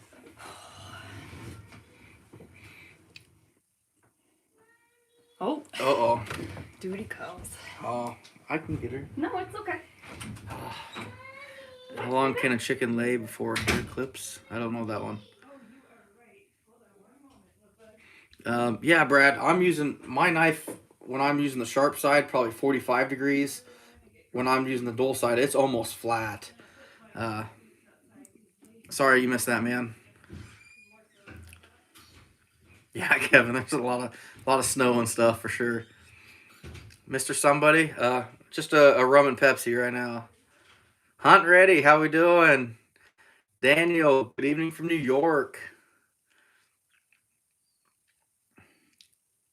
Chad Sapp from Iowa. Hey, local boy.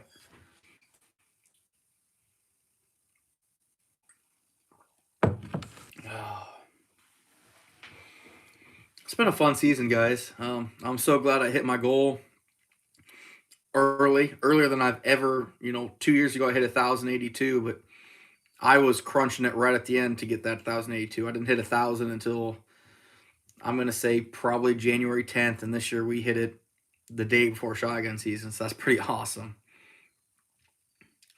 Yeah, Jeff, I'm going to slow down and show you the glands that you got to avoid and where to cut. Hey, thanks, John. Brody, I'm not sure the type of comb. It's really thick bristled. Most of your trap supply houses have them. I can't think of what it's called though. Houston Parker Outdoors. I've never used the rubber jawed trap, so I really couldn't tell you, bud. I'm sorry.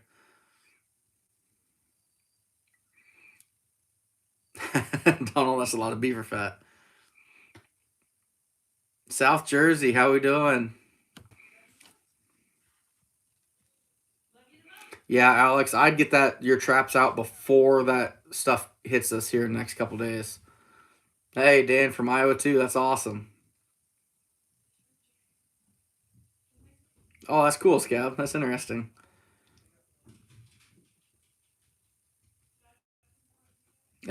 Jack, you don't want to see that. Yeah, trust me, you don't. Austin, I'm not sure when it's going to happen. I appreciate it. Probably here next week or two. I'm going to get some skunks done and show the whole process, how to harvest the essence and everything.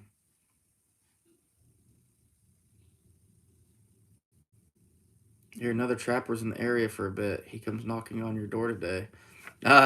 He actually didn't show up today. He's more in the area on business. Brad, I'll tell you what, you need to come out of it. You know more about weasels than probably over half the weasel trappers combined know. I love picking your brain about weasels and what to look for, because that's gonna be something I'm wanting to target, is go after some weasels. Should be a good time. Kevin, what I've actually gone to doing is freezing my caster green, and then about 2 weeks before I'm gonna dry it or sell it, I'll dry it out and then ship it. Because what I was doing was drying it. I throw it in the freezer when it's dry, and then I thaw it out, and then I have to re-dry it again anyway. So it's best if I just throw it in the freezer green and dry it later. Hey, Chad, how we doing? Jonathan from Central Iowa. Oh, thanks, Jeep fam. Yeah, Funky's has that fur comb on there for sure. Michael Grant, I'll tell you what, I hope you don't mind me sharing this, but you have blown me away this year on what you've accomplished. So he's not that far from us. This is his first year trapping. I think I told you this. He caught his very first bobcat on Christmas Day. Is he? Did I read he tagged out already? Yep. He got his second bobcat on the day after Christmas, and he caught his third bobcat the next day. That's crazy. All three of his Iowa bobcats in 3 days on the same set, which is just, man, that's amazing. I'm so happy for you, man. I can't even tell you. Tim Jones, yeah, it's kind of a secret, I guess, but a lot of people don't realize it. We don't have a lot, though, I shouldn't say. I mean, the best weasel trappers I know are catching 10 to 12 a year, so. Chad, right along. Tell you what, Brad, you need to come down here sometime and you can ride with me and show me what to do for weasels. That would be fun. About to break out the thermal now. I shot a weasel one time while I was rabbit hunting. That was 2 of them. Yeah, there's not many around.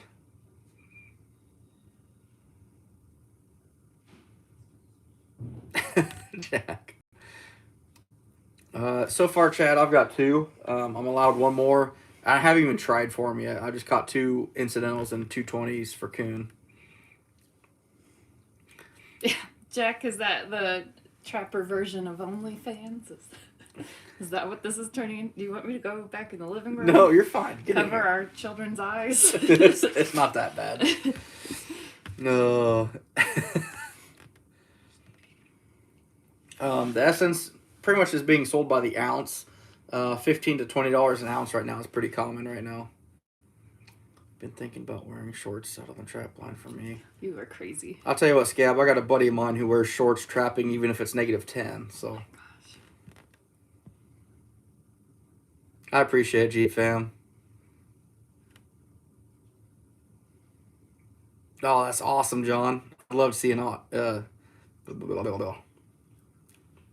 see a Fisher. Fisher, Martin, Wolverine are 3 things I really want to see. Here you go. Question for you. Published through a literary agent, self-published. What's that like? It's been fun. It's not self-published. It's through Atmosphere Press. To be honest, it was a lot of work and a lot of learning. I definitely learned a few things the hard way, but I guess that's kind of like trapping too. Life. What's it like? I probably sent out, how many times do you think I got rejected before we found the right fit? Several. Yeah, and it's hard every time because when you write, you put your heart into it, and it's a big part of you. Yeah, it's tough. But you find the right fit. I didn't have an agent, and for my second one, I could go probably through the same publisher. I may kind of explore. I'm not sure yet, but I will probably get an agent for this time around. Especially when we're so busy, it's kind of hard to do all the legwork yourself, writing the query letters and trying to figure out what they want. Whereas an agent would do that for you. So, yeah. I know, Brad, you've got all 3 weasels in Iowa. That's so impressive. That's so cool, man. All 3 weasels? There's more than one weasel? There's the least weasel, short tail, and the long tail weasel. I have to Google these. We Googled one. I'll show you the long tail in a minute. There was one you showed me that you knew I'd love. What kind of weasel was that? He was cute. That was the least, I think. Oh, so cute. Austin, it varies so much on skunks. I mean, you could get a 1/16 of an ounce, and you could get half an ounce. Varies quite a bit. Got Pima Bobcat, Guthrie County. Oh, that's awesome, Chad. Congratulations. Hey, James, that's good, man. That 9 coyotes, that's awesome. Trapper Tony, how we doing? More Fisher than Oh, that's coon. cool, John. That'd be awesome. All right, Jack. You take care, bud. Appreciate it.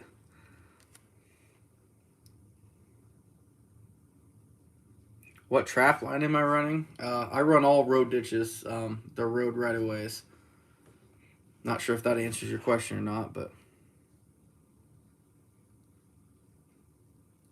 Yeah, Kevin, coring is awful. It's not my strength by any means. It's really hard to know what to say. There's a really cool class I wanted to take in Minnesota. I think it got canceled because of COVID. But it sounded really good and guiding on what to say. And I may still try and take it if they do it again, but it was a really cool writers conference. But I'm terrible at talking about myself anyways. And so then trying to explain what my book is about and summarizing what they want. It's a billion hoops you have to jump through. Yeah. So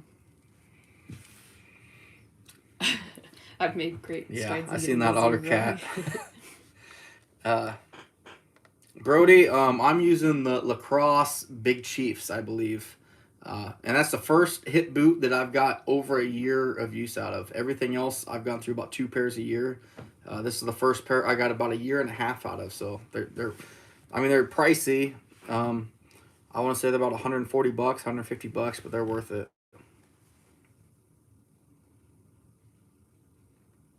Oh, that's cool, Donald. Oh, Tim, absolutely. You're about to see me go full force on coyotes in the row. Will I catch 2 dozen? Absolutely not. But I'm not a coyote trapper. It's not my strength, not my forte. But we got some snow on the ground, and we're gonna get more snow on the ground. And come Monday, that's what I'm gonna be doing is driving the gravel roads, looking for coyote locations, find those trails. If you followed any of my videos before, you know I've got some snare poles already set out that have been there for 2 months now, just waiting to put snares on them, waiting for the right opportunity, and it's coming up. It's going to be here. See, Flintlock, you just explained every place for a raccoon. And I live in raccoon country, so I'm scared to death. All I'm going to catch is a bunch of raccoons and rat traps with a box attached to their arm.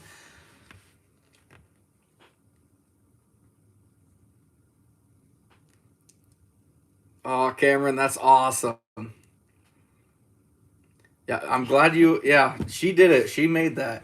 Um, I got a good, well, her good friend from school actually made the song, and she wrote the lyrics, but he's the singer of it. Adam Whitehead. He's got some pretty good songs out there. Matter of fact, we're working on getting the lyrics for a song for him to actually publish a song about trapping, which is going to be awesome. I'm really looking forward to that.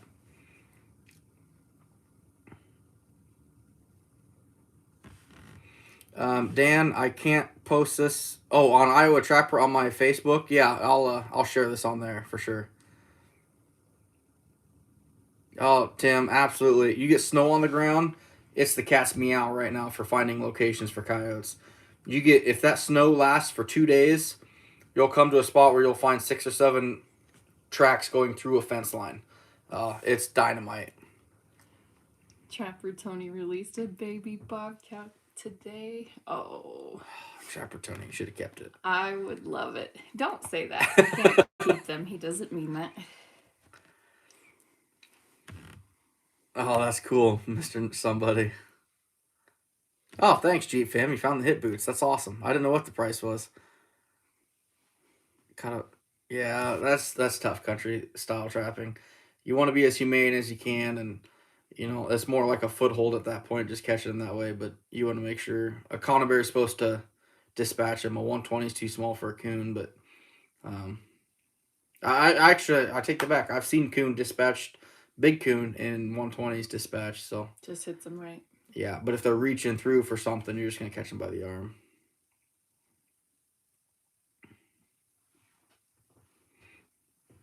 Oh, good, Scab. That's awesome. I'm gonna get a drink real quick. I'll make it.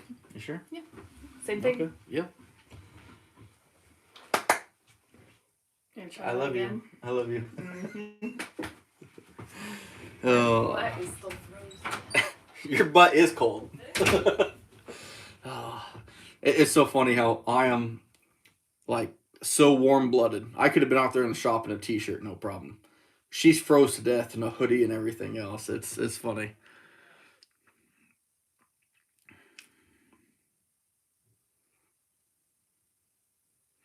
Paul, it's gonna be cold here. Saturday night low was -10, which nothing like what you got up there in Minnesota. But for us, that's cold, especially for what we've had before. This whole year right now has been extremely warm, which is the sole reason I've been able to hit my goal that I set for 1,000 raccoons so early. Normally, we are froze up with ice and snow by 1st December, if not Thanksgiving, for sure. I had thawed ground all the way up until 4 days ago, 5 days ago. It's just crazy. It is crazy. Country. Yep, in the mink box. Yeah, that makes sense. Raccoon in 110 this year set for mushcrats. It was dead and half froze in the water edge. Yeah, Boxy. That's people don't understand those power of those conibears. If you catch them, even a 110, you catch them right. They're lights out. It's KO. Logan Sullivan, how we doing?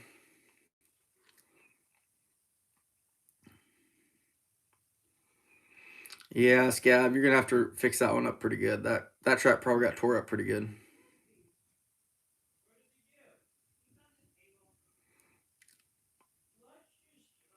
Yeah, Mr. Somebody. my wife is everything. Between her and the kids, she puts up with a lot, with me trapping all of November and December, and the kids are pretty much her responsibility on the weekends, and then she brings me drinks like this, which is Don't get just used to phenomenal. that. Don't get used to that. But it is, we have, we push each other. She's an author and writing her second book right now, and going to school full time and working full time. I'm trying to trap and work 50 hours a week right now, and it's tough. It gets tough for both of us, but there are times where we lose our tempers with each other. Yeah, like when he leaves my plates in the garage. But it's just we support each other and we push each other, and we're always there to lean on each other.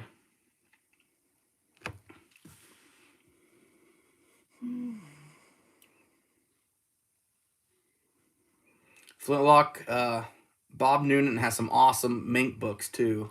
He's got a mink DVD that I love. Ottercat, there's no civet cats. They're technically here according to DNR, but I've never heard of anybody catching one. Oh, man, Brad, 100 plus. That blows me away. I'm surprised you even posted that on here. That's impressive, man. I can't even fathom that. That's so cool, man.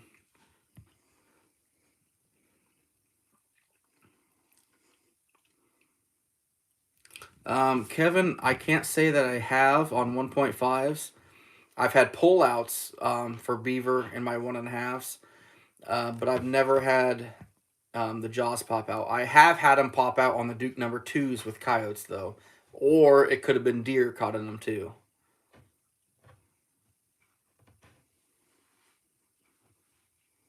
Oh, that sucks, Logan. I'm sorry, bud.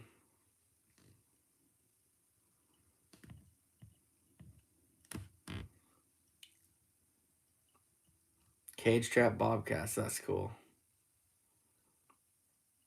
Do I have a store? No, I do not, sir. Country style trapping? That's awesome. I've yet to catch a mink. I haven't done that this year. That's our daughter's favorite.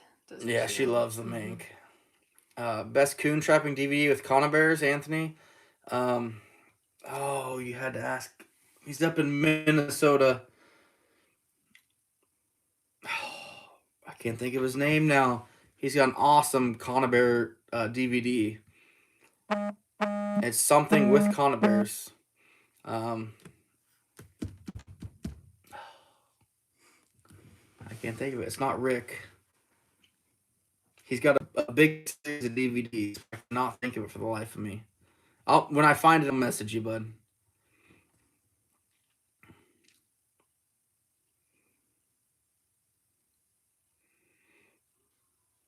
Oh, absolutely. It's fun. My wife got cold, so I won't say that's why we quit. No, that's not why we quit. She was cold, I would but have kept going. we covered pretty much everything we needed to. Was there something you still wanted to do? No, I can't think of anything else I wanted to do by any means. We covered the basics. You got to get in this a little bit. I am in it. Yeah, we'll get the actual computer figured out. For some reason, we can't get sound from my side. Oh yeah, Brad, absolutely. She makes so many sacrifices for me to go out and trap. Like I said, every weekend she's got the kids for about 7 weeks straight, and it wears on her. It wears on both of us. It's a very tough time. She's got school and a full-time job at the same time, so then I'm trapping full-time, so I'm tired and exhausted. She's tired and exhausted. It's just... Tim Jones? No, you can't give your bobcat to someone who hasn't caught one. No, you cannot. Not in Iowa. Probably not anywhere, right? No, I'd assume not.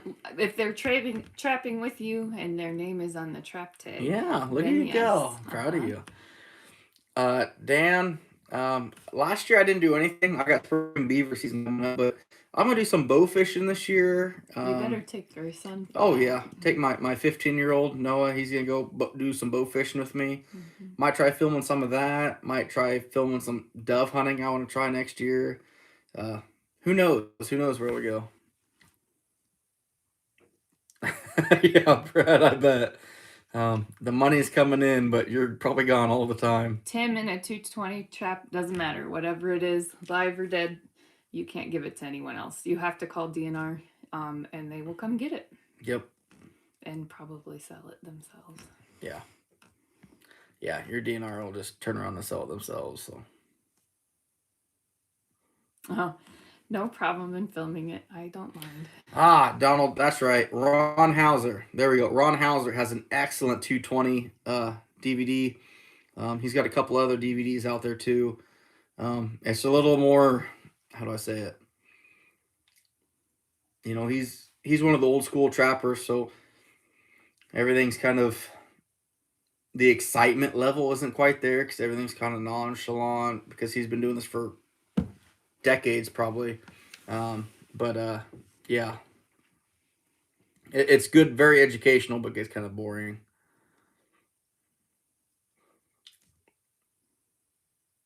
Yeah, Chad. I think it's Raccoon Riot, which is a very good video. I love Gary Schumann's video. The rat race is huge. I got to get his 40 cent and a weasel though. That's a DVD I want to get before I really hammer these weasels, which I should be doing probably now.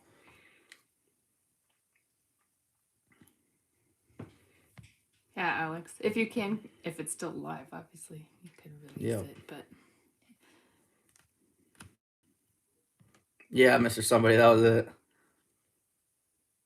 Oh yeah, Flintlock. Dale Billingsley and Red, both phenomenal trappers in my area.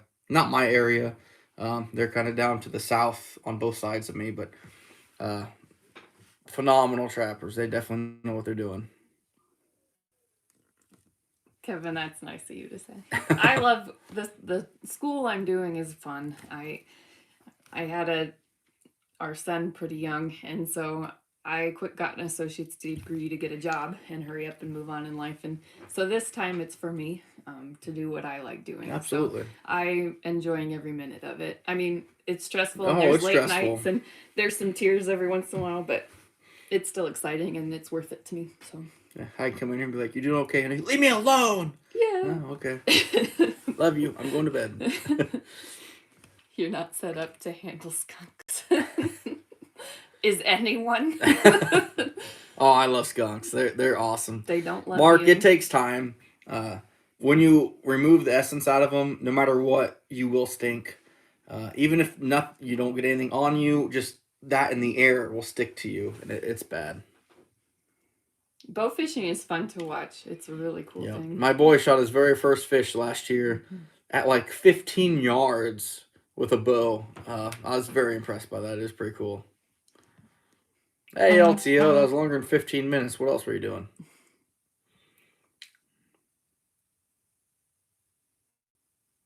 Oh, I appreciate it, Muller. I just don't want to short you, buddy.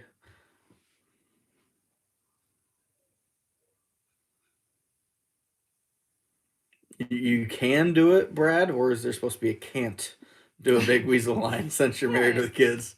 I'm just asking for a friend. No, that's cool, man, that you're able to hit such amazing numbers.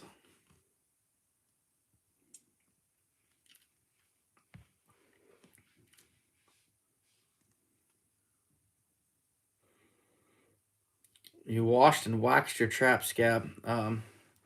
I don't wax any of my raccoon traps. That's kind of interesting.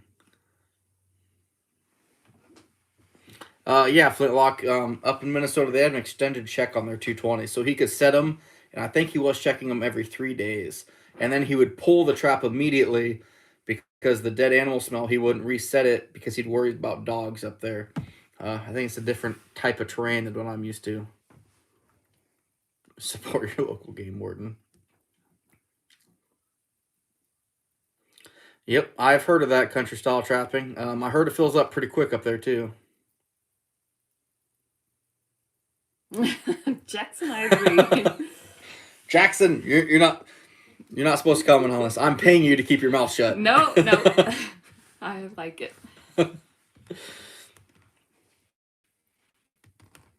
Anthony, that might be it. I think it actually is it.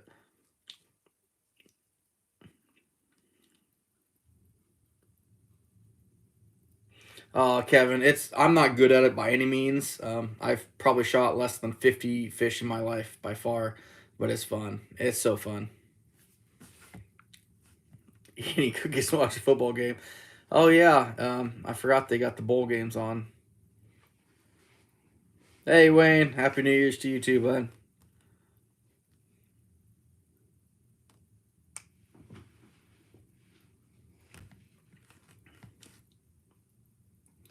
He does owe you, Jackson. I do. You blamed him for the plate I'm thinking I actually owe him several $100s yet. You haven't paid him? He left before we got a. Yeah, we've worked it out. Mm-hmm. We've worked it. You'll just have to come up here with the family and have a cookout. I would love your family here. Oh, Logan, that's awesome. First beaver. I had a buddy of mine, actually, him and his boy caught, well, his boy's first beaver. First beaver I think he caught with his boy with him.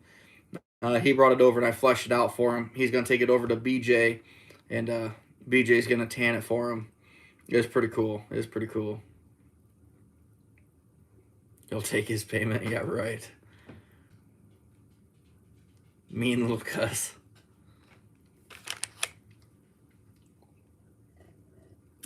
It was a can't. I was wondering, Brad, if it was a can't or not. You know, it's one of those things, you know, wouldn't trade my family for the world. So I'll gladly, you know, everyone I've been asked several times, will I catch 2,000 coon in my life in a season? No. And I'm okay with that. You know, I have the potential to, if I didn't have other obligations such as work or family? Probably. His needy wife. No, not needy wife, but I would not be okay leaving you for weeks on end while I do this. It's just not right. Kaylin, did you get your big buck that you were hoping for? Oh yeah, you're chasing that big boy that you climbed out of the stand when he was walking down the draw to you. LTO, I'm actually very generous. I feel he probably feels I'm not very generous, but I'm paying my Skinner $2 a coon, but he's also harvesting all my everything I want out of these. He's getting the skulls off the good ones, the hearts, the balcums, the testicles, everything. He's covering everything to where I basically don't have to do anything to him, at least when he's here. And he did, probably at least 90 to 95% of the fur the first 4 weeks that I had. So worth his weight in gold, that's for sure. Do you tumble your coons? Johnny, no, I don't. I brush my coon out if they're really nasty. It gets pretty dusty and pretty dirty at times, but I let it dry out, get the burrs out. I just don't have time to mess with tumbling them. Ooh, Scab. I'm not a needy wife. Thank you. I appreciate but the that. trust me makes me think there's something else there. Like, trust me. Oh, shoot. No luck yet. Oh, that's all right. It's muzzleloader now. Now you can reach out and touch him a little bit. Wow, we got hit hard there. Oh, sinus infection. There's so much stuff going around right now. Oh, that's too bad. 4 inches of rain. You're lucky it wasn't snow. That'd been Where's Ottercat? 16 Do you inches. know where they are? I don't know where Ottercat's at. First beaver, December 11th. Yesterday, beaver number 13. That's awesome. That's cool. That's awesome. Kevin, I'm assuming those 330s aren't in den entrances then, are they? Generally, if you catch them in den entrances, they want to lock down pretty good for a while.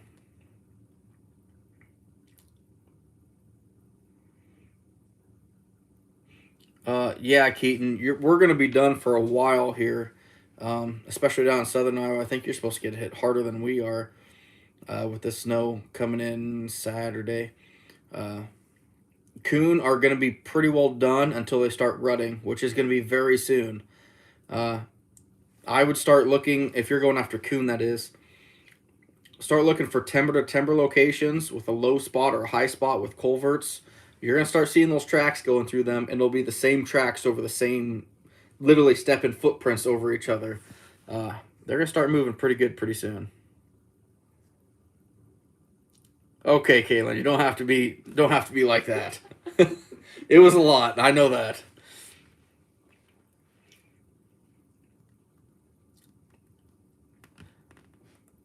That's a pretty nice tab, especially with all of them you were catching. Oh yeah, LTO.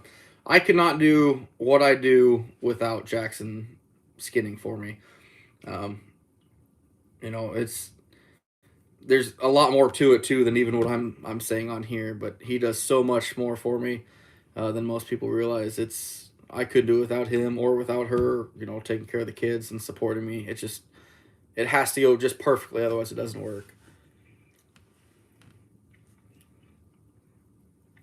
Tim, I never met Ludi Shedda, but I've heard a lot of stories about him. A lot of stories.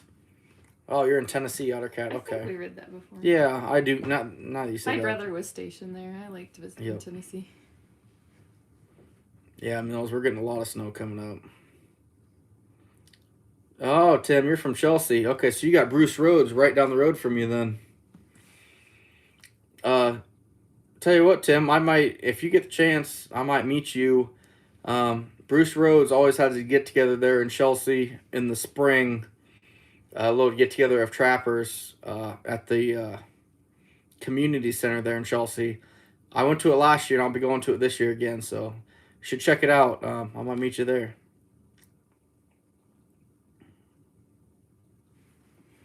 Okay, Kevin, I got you.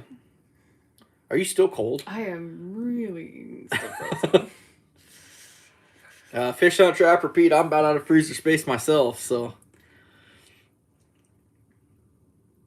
David, how we doing? Joe, I had one go for, in 2013, my top lot, I want to say it was like 52 or something like that. I was at Fur Harvesters at the time, and NAFA, I think, hit 89 or something like that. Well, I'll tell you what, Brad, you're living memories, but if you get a free day or something, you're welcome to ride on my line anytime, buddy. Yeah, Tim, I've heard stories. I heard he was kind of out there a little bit, but a really, really good guy. Yeah, that's I just said that, Caitlin. I'm making progress though on it, Jackson. I'm making progress. They call it the silver dollar. Absolutely.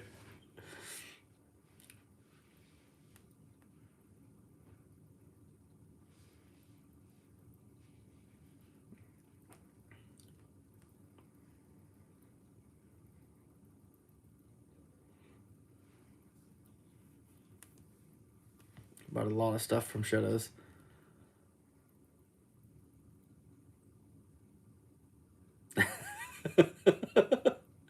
Kevin, you filled your mother's just You're living a dangerous life, Kevin. Yeah. Hey, Ken, how we doing? Yeah, definitely my better half for sure. No, Jackson, we're doing pretty good. Like I said, I wanted 300 coon flesh by January 1st, and we've done 12, so we're getting close. Are you serious? Yeah. Yeah. Hey, yeah, pick it up. Today makes 12, so we're getting there. Oh my. It's just slow going right now. So I was in trap mode up until 4 days ago. It's just crazy.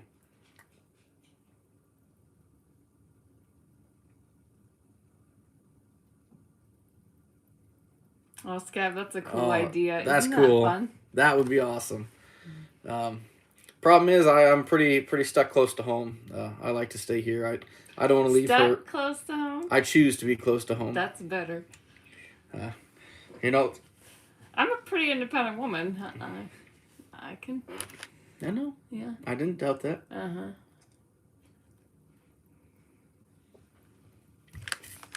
PA trapping, how we doing?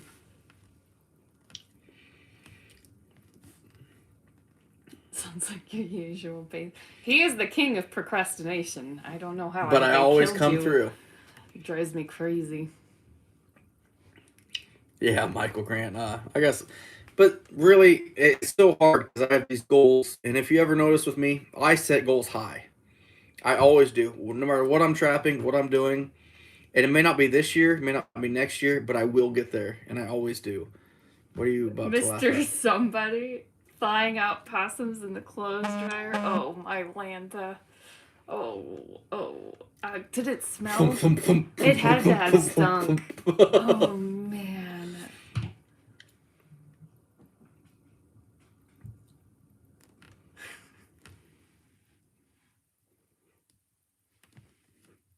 Squirrely Outdoors, how we doing?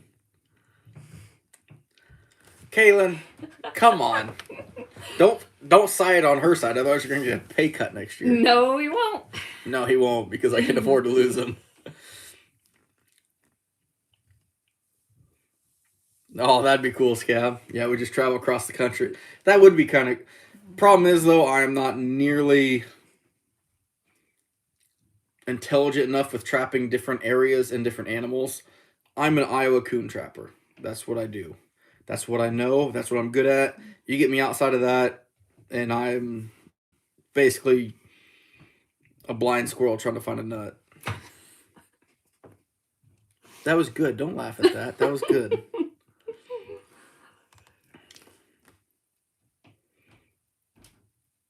You were sleeping, PA.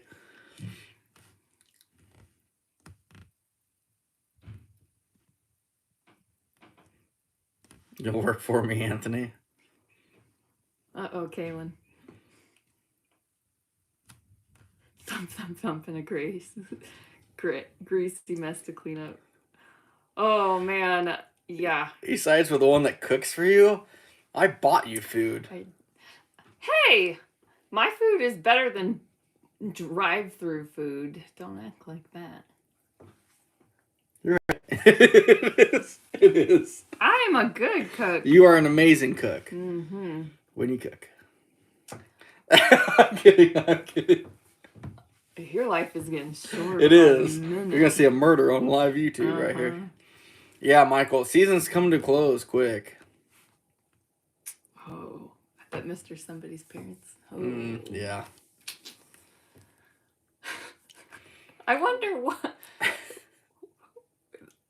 I mean, it's an interesting idea, but dang, it would be so bad. Oh man. I'm just thinking of the thump sound. Thump, thump, thump, thump, thump. I don't have any local buyers in Iowa right now. We've got a couple guys up in northern Iowa, and that's pretty much it. Other than that, you got GFW, who's buying out of Illinois, but he's only here once a year. Chad, I 100% agree with you. We need Brad to make a video. I'll film it for him. I won't even say my name in the damn thing. That'd be awesome. Very educational.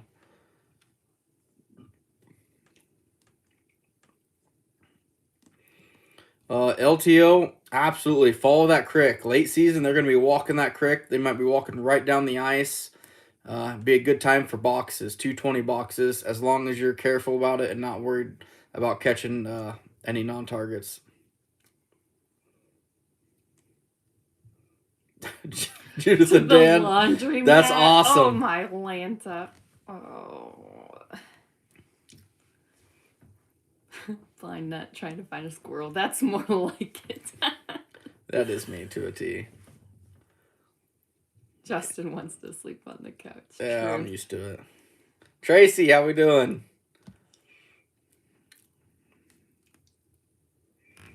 PA traffic. That's crazy.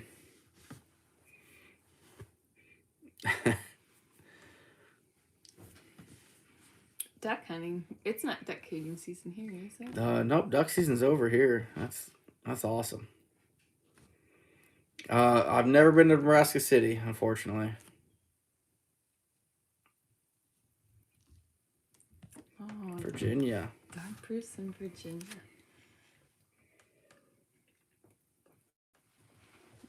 She wants to take me to Virginia Beach here soon. Oh, I love Virginia. My brother lived there, just a couple hours away from Virginia Beach, and our son was pretty little, and he dug a hole in the sand and was gonna live at the beach.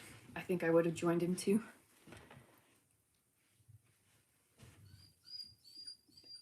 I asked my wife to marry me 2 days after she let me vacuum seal some cat pelts in her new sealer in the kitchen. Well, that's a good woman. Yeah. I've heard some stories about the old house my husband lived in that there were animals in there, but not while we were married, not in the house. Not that I know about anyway.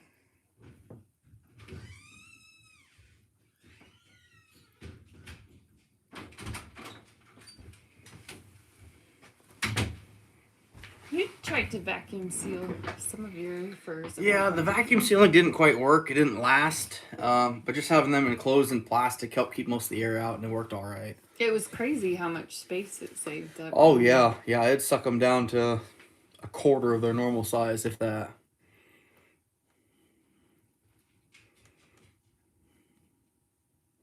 Pee break again. You're right, Mr. Somebody. He's got Yeah. the bladder of a child. 3-year-old, I think. She's back. Is that a coyote on the treadmill? No, it's a badger. Yeah, it's a badger. That's awesome, Boxy. That's awesome. Chad, why you gotta be like that? You better be nice to me.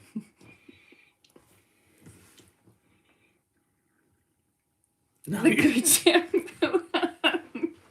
that would be her shampoo then. No. Oh, Tony, that sounds like a rough way to go. 9 miles after his pickup broke down. Oh, that's too bad, man. I'm sorry to hear that. You got your steps in today. You can eat that candy bar. What's my excuse for eating 17 of them? Good luck, Michael.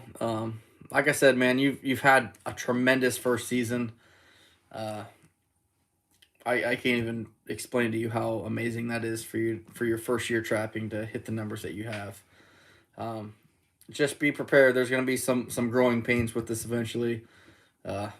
It's not as easy as this year's been most of the time, I promise you. But you're doing awesome, man. Keep it up. Muskrats and mink wrapped a newspaper in the fridge to dry, and he's still married. You're lucky. Yeah, I wouldn't be. No. Oh, absolutely, Jesse. Last year I found a lot of good trails. I'm just waiting for the snow this year because I really want to find a lot more of them. I'd love to hit a good snare line going to work with 50 or 60 snares. I think that'd be awesome. Pantene works great on coyotes. For the full body. For the full body. To make them big and poofy. Full body hair. No? No. Okay. It's alright. Full body hair what? Oh my god. Never mind, baby. It's okay. I'm lost. It's alright. You guys are confusing me. It's easy to do, though. I don't know where my phone went. Oh my gosh, are you serious? Oh, yeah. So there's that. We're looking at my phone. Oh, yeah, Michael Grant. Absolutely. And you've conquered those challenges pretty good.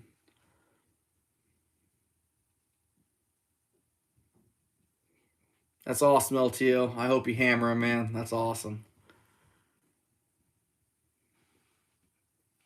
No. Huntley, no. For my zoo. I agree.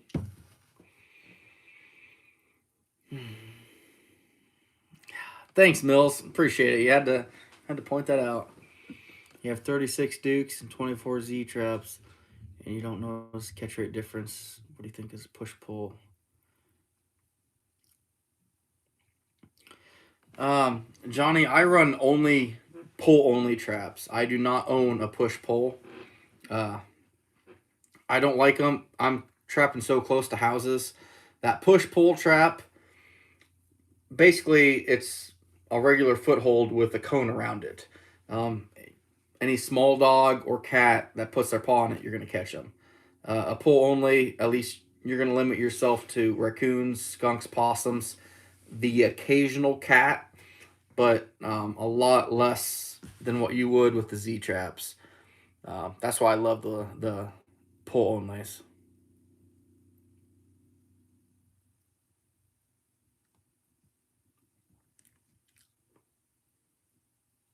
Yeah, Mr. Somebody, I do too. That's all right.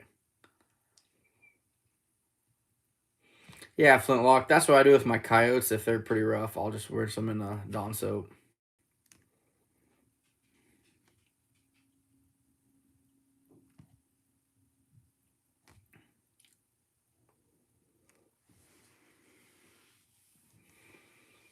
Oh, Anthony. See, that's you guys got to realize one of the reasons I'm able, pretty much the sole reason I'm able to catch so many raccoons. Our population is so high.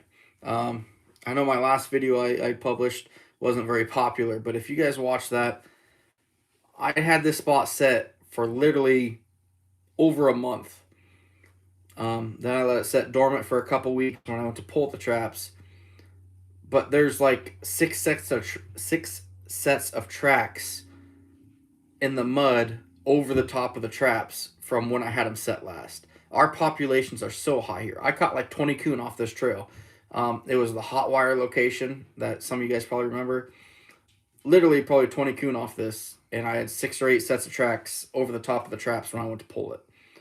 It's just crazy. There's so many raccoons here.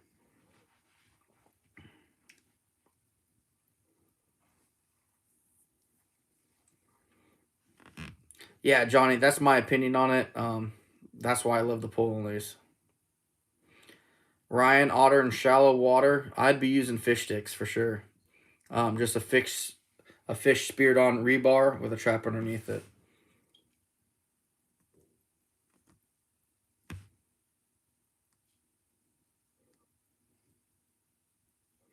Hey G8 fam, let me know, buddy. You got me on Messenger.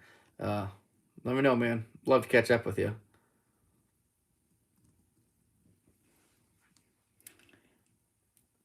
Kevin, that probably wasn't worth it. One time my husband thought he lost his keys when you were trapping. Oh, yeah. How long did you spend looking? It's like 4 hours. And how many people did you call to help? The sheriff gave me a ride to the truck. And where were your keys? In my hip boots. Yeah, that was embarrassing. Hey, Chad. I look forward to that. I want to see you hook up with M&M crew tomorrow. See what you guys can call out of those trees.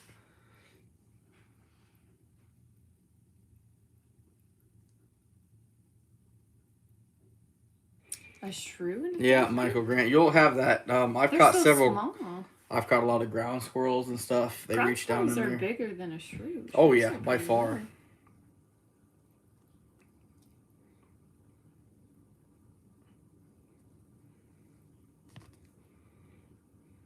little. Yeah, LTO. That's our problem. I love my 220s. That's my favorite trap to use, but they're so residential around here. My 220s are getting less and less every year. Johnny, if you're talking about raccoon, my raccoons are touching each other if I have a double.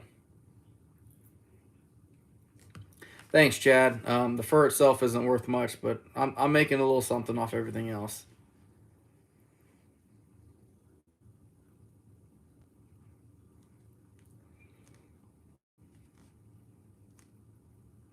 That's awesome, Jeep fam. Looking forward to catching up with you. I'm assuming you're bringing the whole family, right? Maybe we'll grill some food for you or broil it since it'll be cold as crap outside. I'm a pretty good cook, even if my husband. You are a great cook. I've never said you weren't. Your facial expression said. No, we're just busy. So yeah. when we're both swamped, it's kind of let's throw a frozen pizza in and try to do it in 20 minutes because neither one of us has time. I try. You do amazing. I can't say that anything bad about it. Don't be mad at me. I'm not bad. Actually, Ottercat, you're right. I'm actually The sheriff in my county, I get along with him pretty well. I deer hunt some ground. He oversees. I finish some of the fur when he catches it. I finish fur for him. Me and him are pretty good friends. But as far as a negative ride with the sheriff, I haven't had one of them yet. So let's hope it stays that way.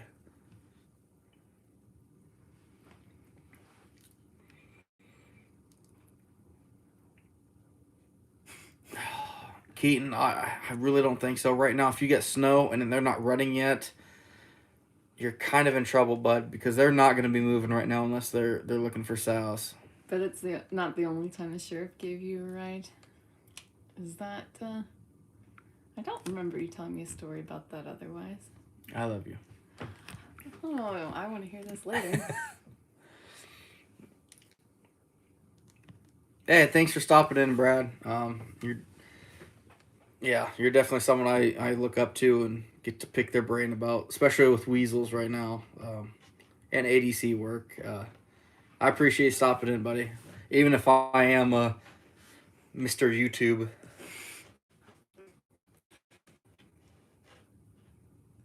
Don't catch any house cats. Mm-mm. Best coon recipe? I could not tell you that, Johnny. I don't cook coon. Oh, thanks, Jackson. I didn't downplay anything. Uh-huh. Mm-hmm. I didn't downplay anything, but we're always so busy. You get home late, I get home late. I'll cook for you again. And me. Maybe.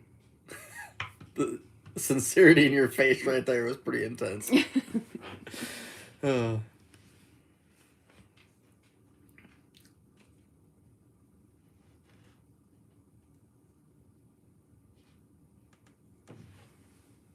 Oh, okay, Jeep fam. Gotcha.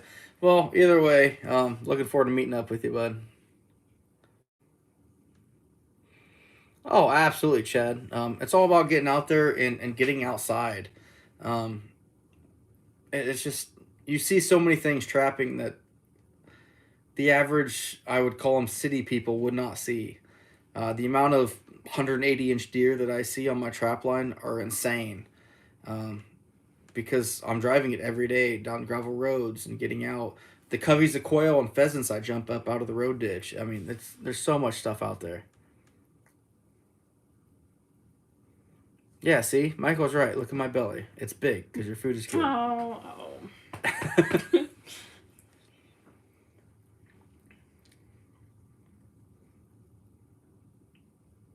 Yeah, I agree, Matthew. I'm a good eater. Boy, we're a little bit behind here.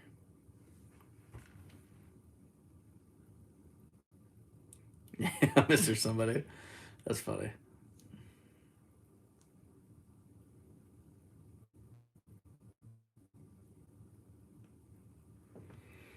Oh, Jeep fam. Oh, I wish you're coming later in the year for that. For beaver, if you were coming this spring, boy, I'd have all kinds of meat for you. Not a lot of beaver trapping going on in the dead of winter, though.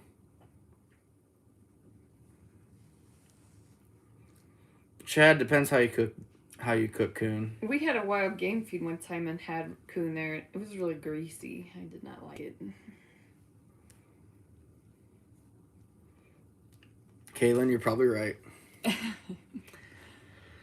You know what? Don't be mean.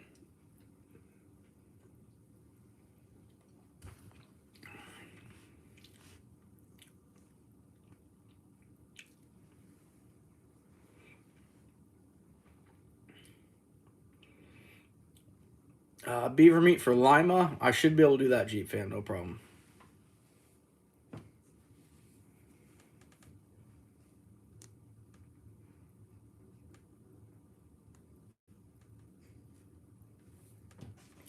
Kevin, that's funny. When's the potluck?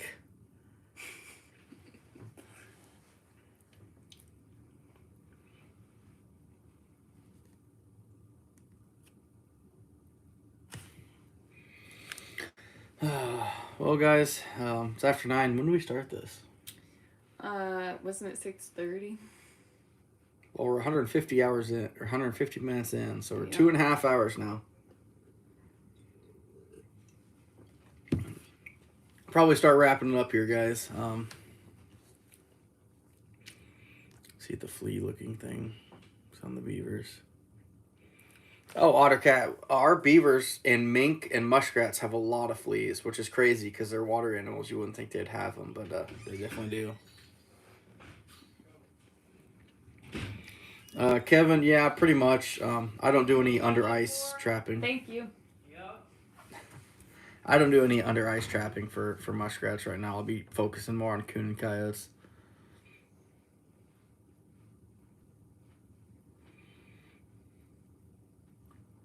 Oh, that's too bad, LTO.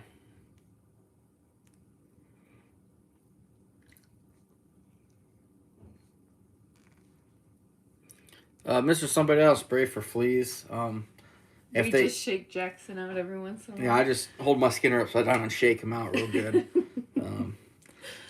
No, if a fur has a lot of fleas on it and I'm skinning it, I'll just throw it right in the freezer. Once I skin it, after a week, they're dead. Works out pretty good. Yeah, guys, it's been a fun night. I hope you guys picked up something for my flushing. You know, I got a flushing video out there that's been pretty popular. It's got 53,000 views on it now. Is that the one that I recorded? Yeah, the one she recorded. Cool. But, you know, the live Q&A, I figured would help out a lot of beginning trappers, so. Jeep fan having fun making those chocolate chip cookies. Oh, absolutely. I just freeze them, Dan. They'll kill them off.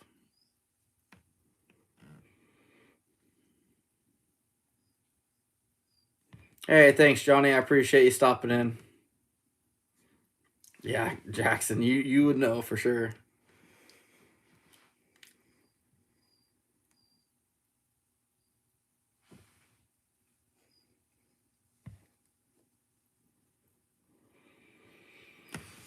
Hey, Flintlock, I appreciate that. Like I said, as of right now, the plan is come Monday, I want to set some snares for coyotes.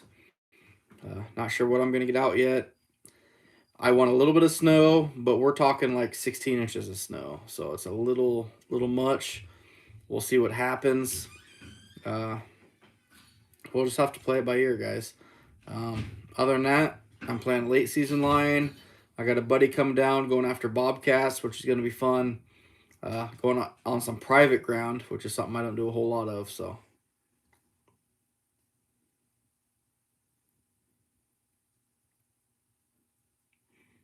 Hey, thanks, Paul. You too, bud.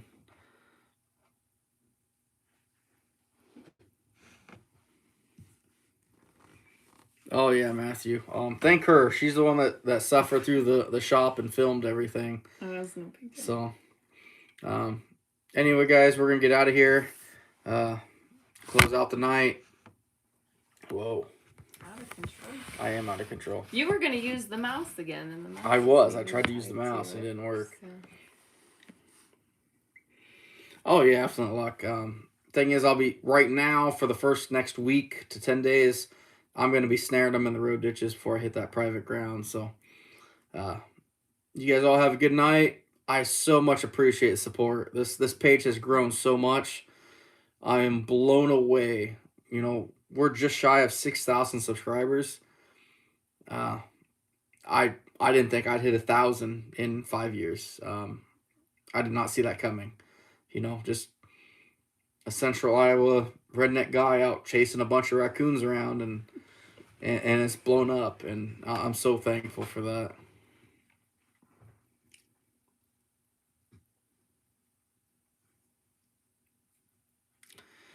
Josh, I have not sold my fur yet. There's several people that want them. I'm just kind of waiting for the prices to get established, which will probably be about March. Hey, thanks, Dan. I appreciate it. She jumps in on as many lives as she can. She's always welcome to, but sometimes our daughters, I love her. She's 5. Yeah, she's 5 and needy and That's a okay. woman, so it's she gets, you know, she's 5. She's a mama's girl too, so.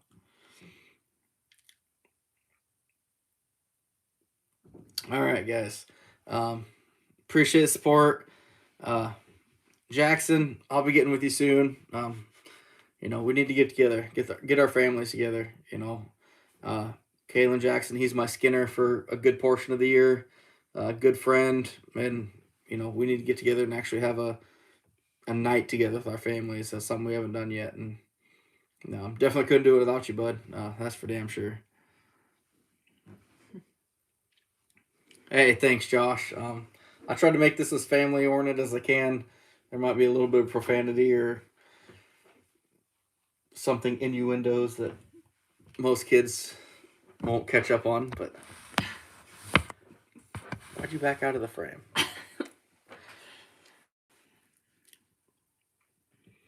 Oh, Jesse, I'd love to have an 8x12. That would be awesome. That would be great. Don't give him ideas. I need that. I need a 12x12 is what I need. That double my square footage. That's awesome. Nope. So, anyway, guys, I tried to use the mouse again. Oh my gosh. Thank you. We both appreciate the support.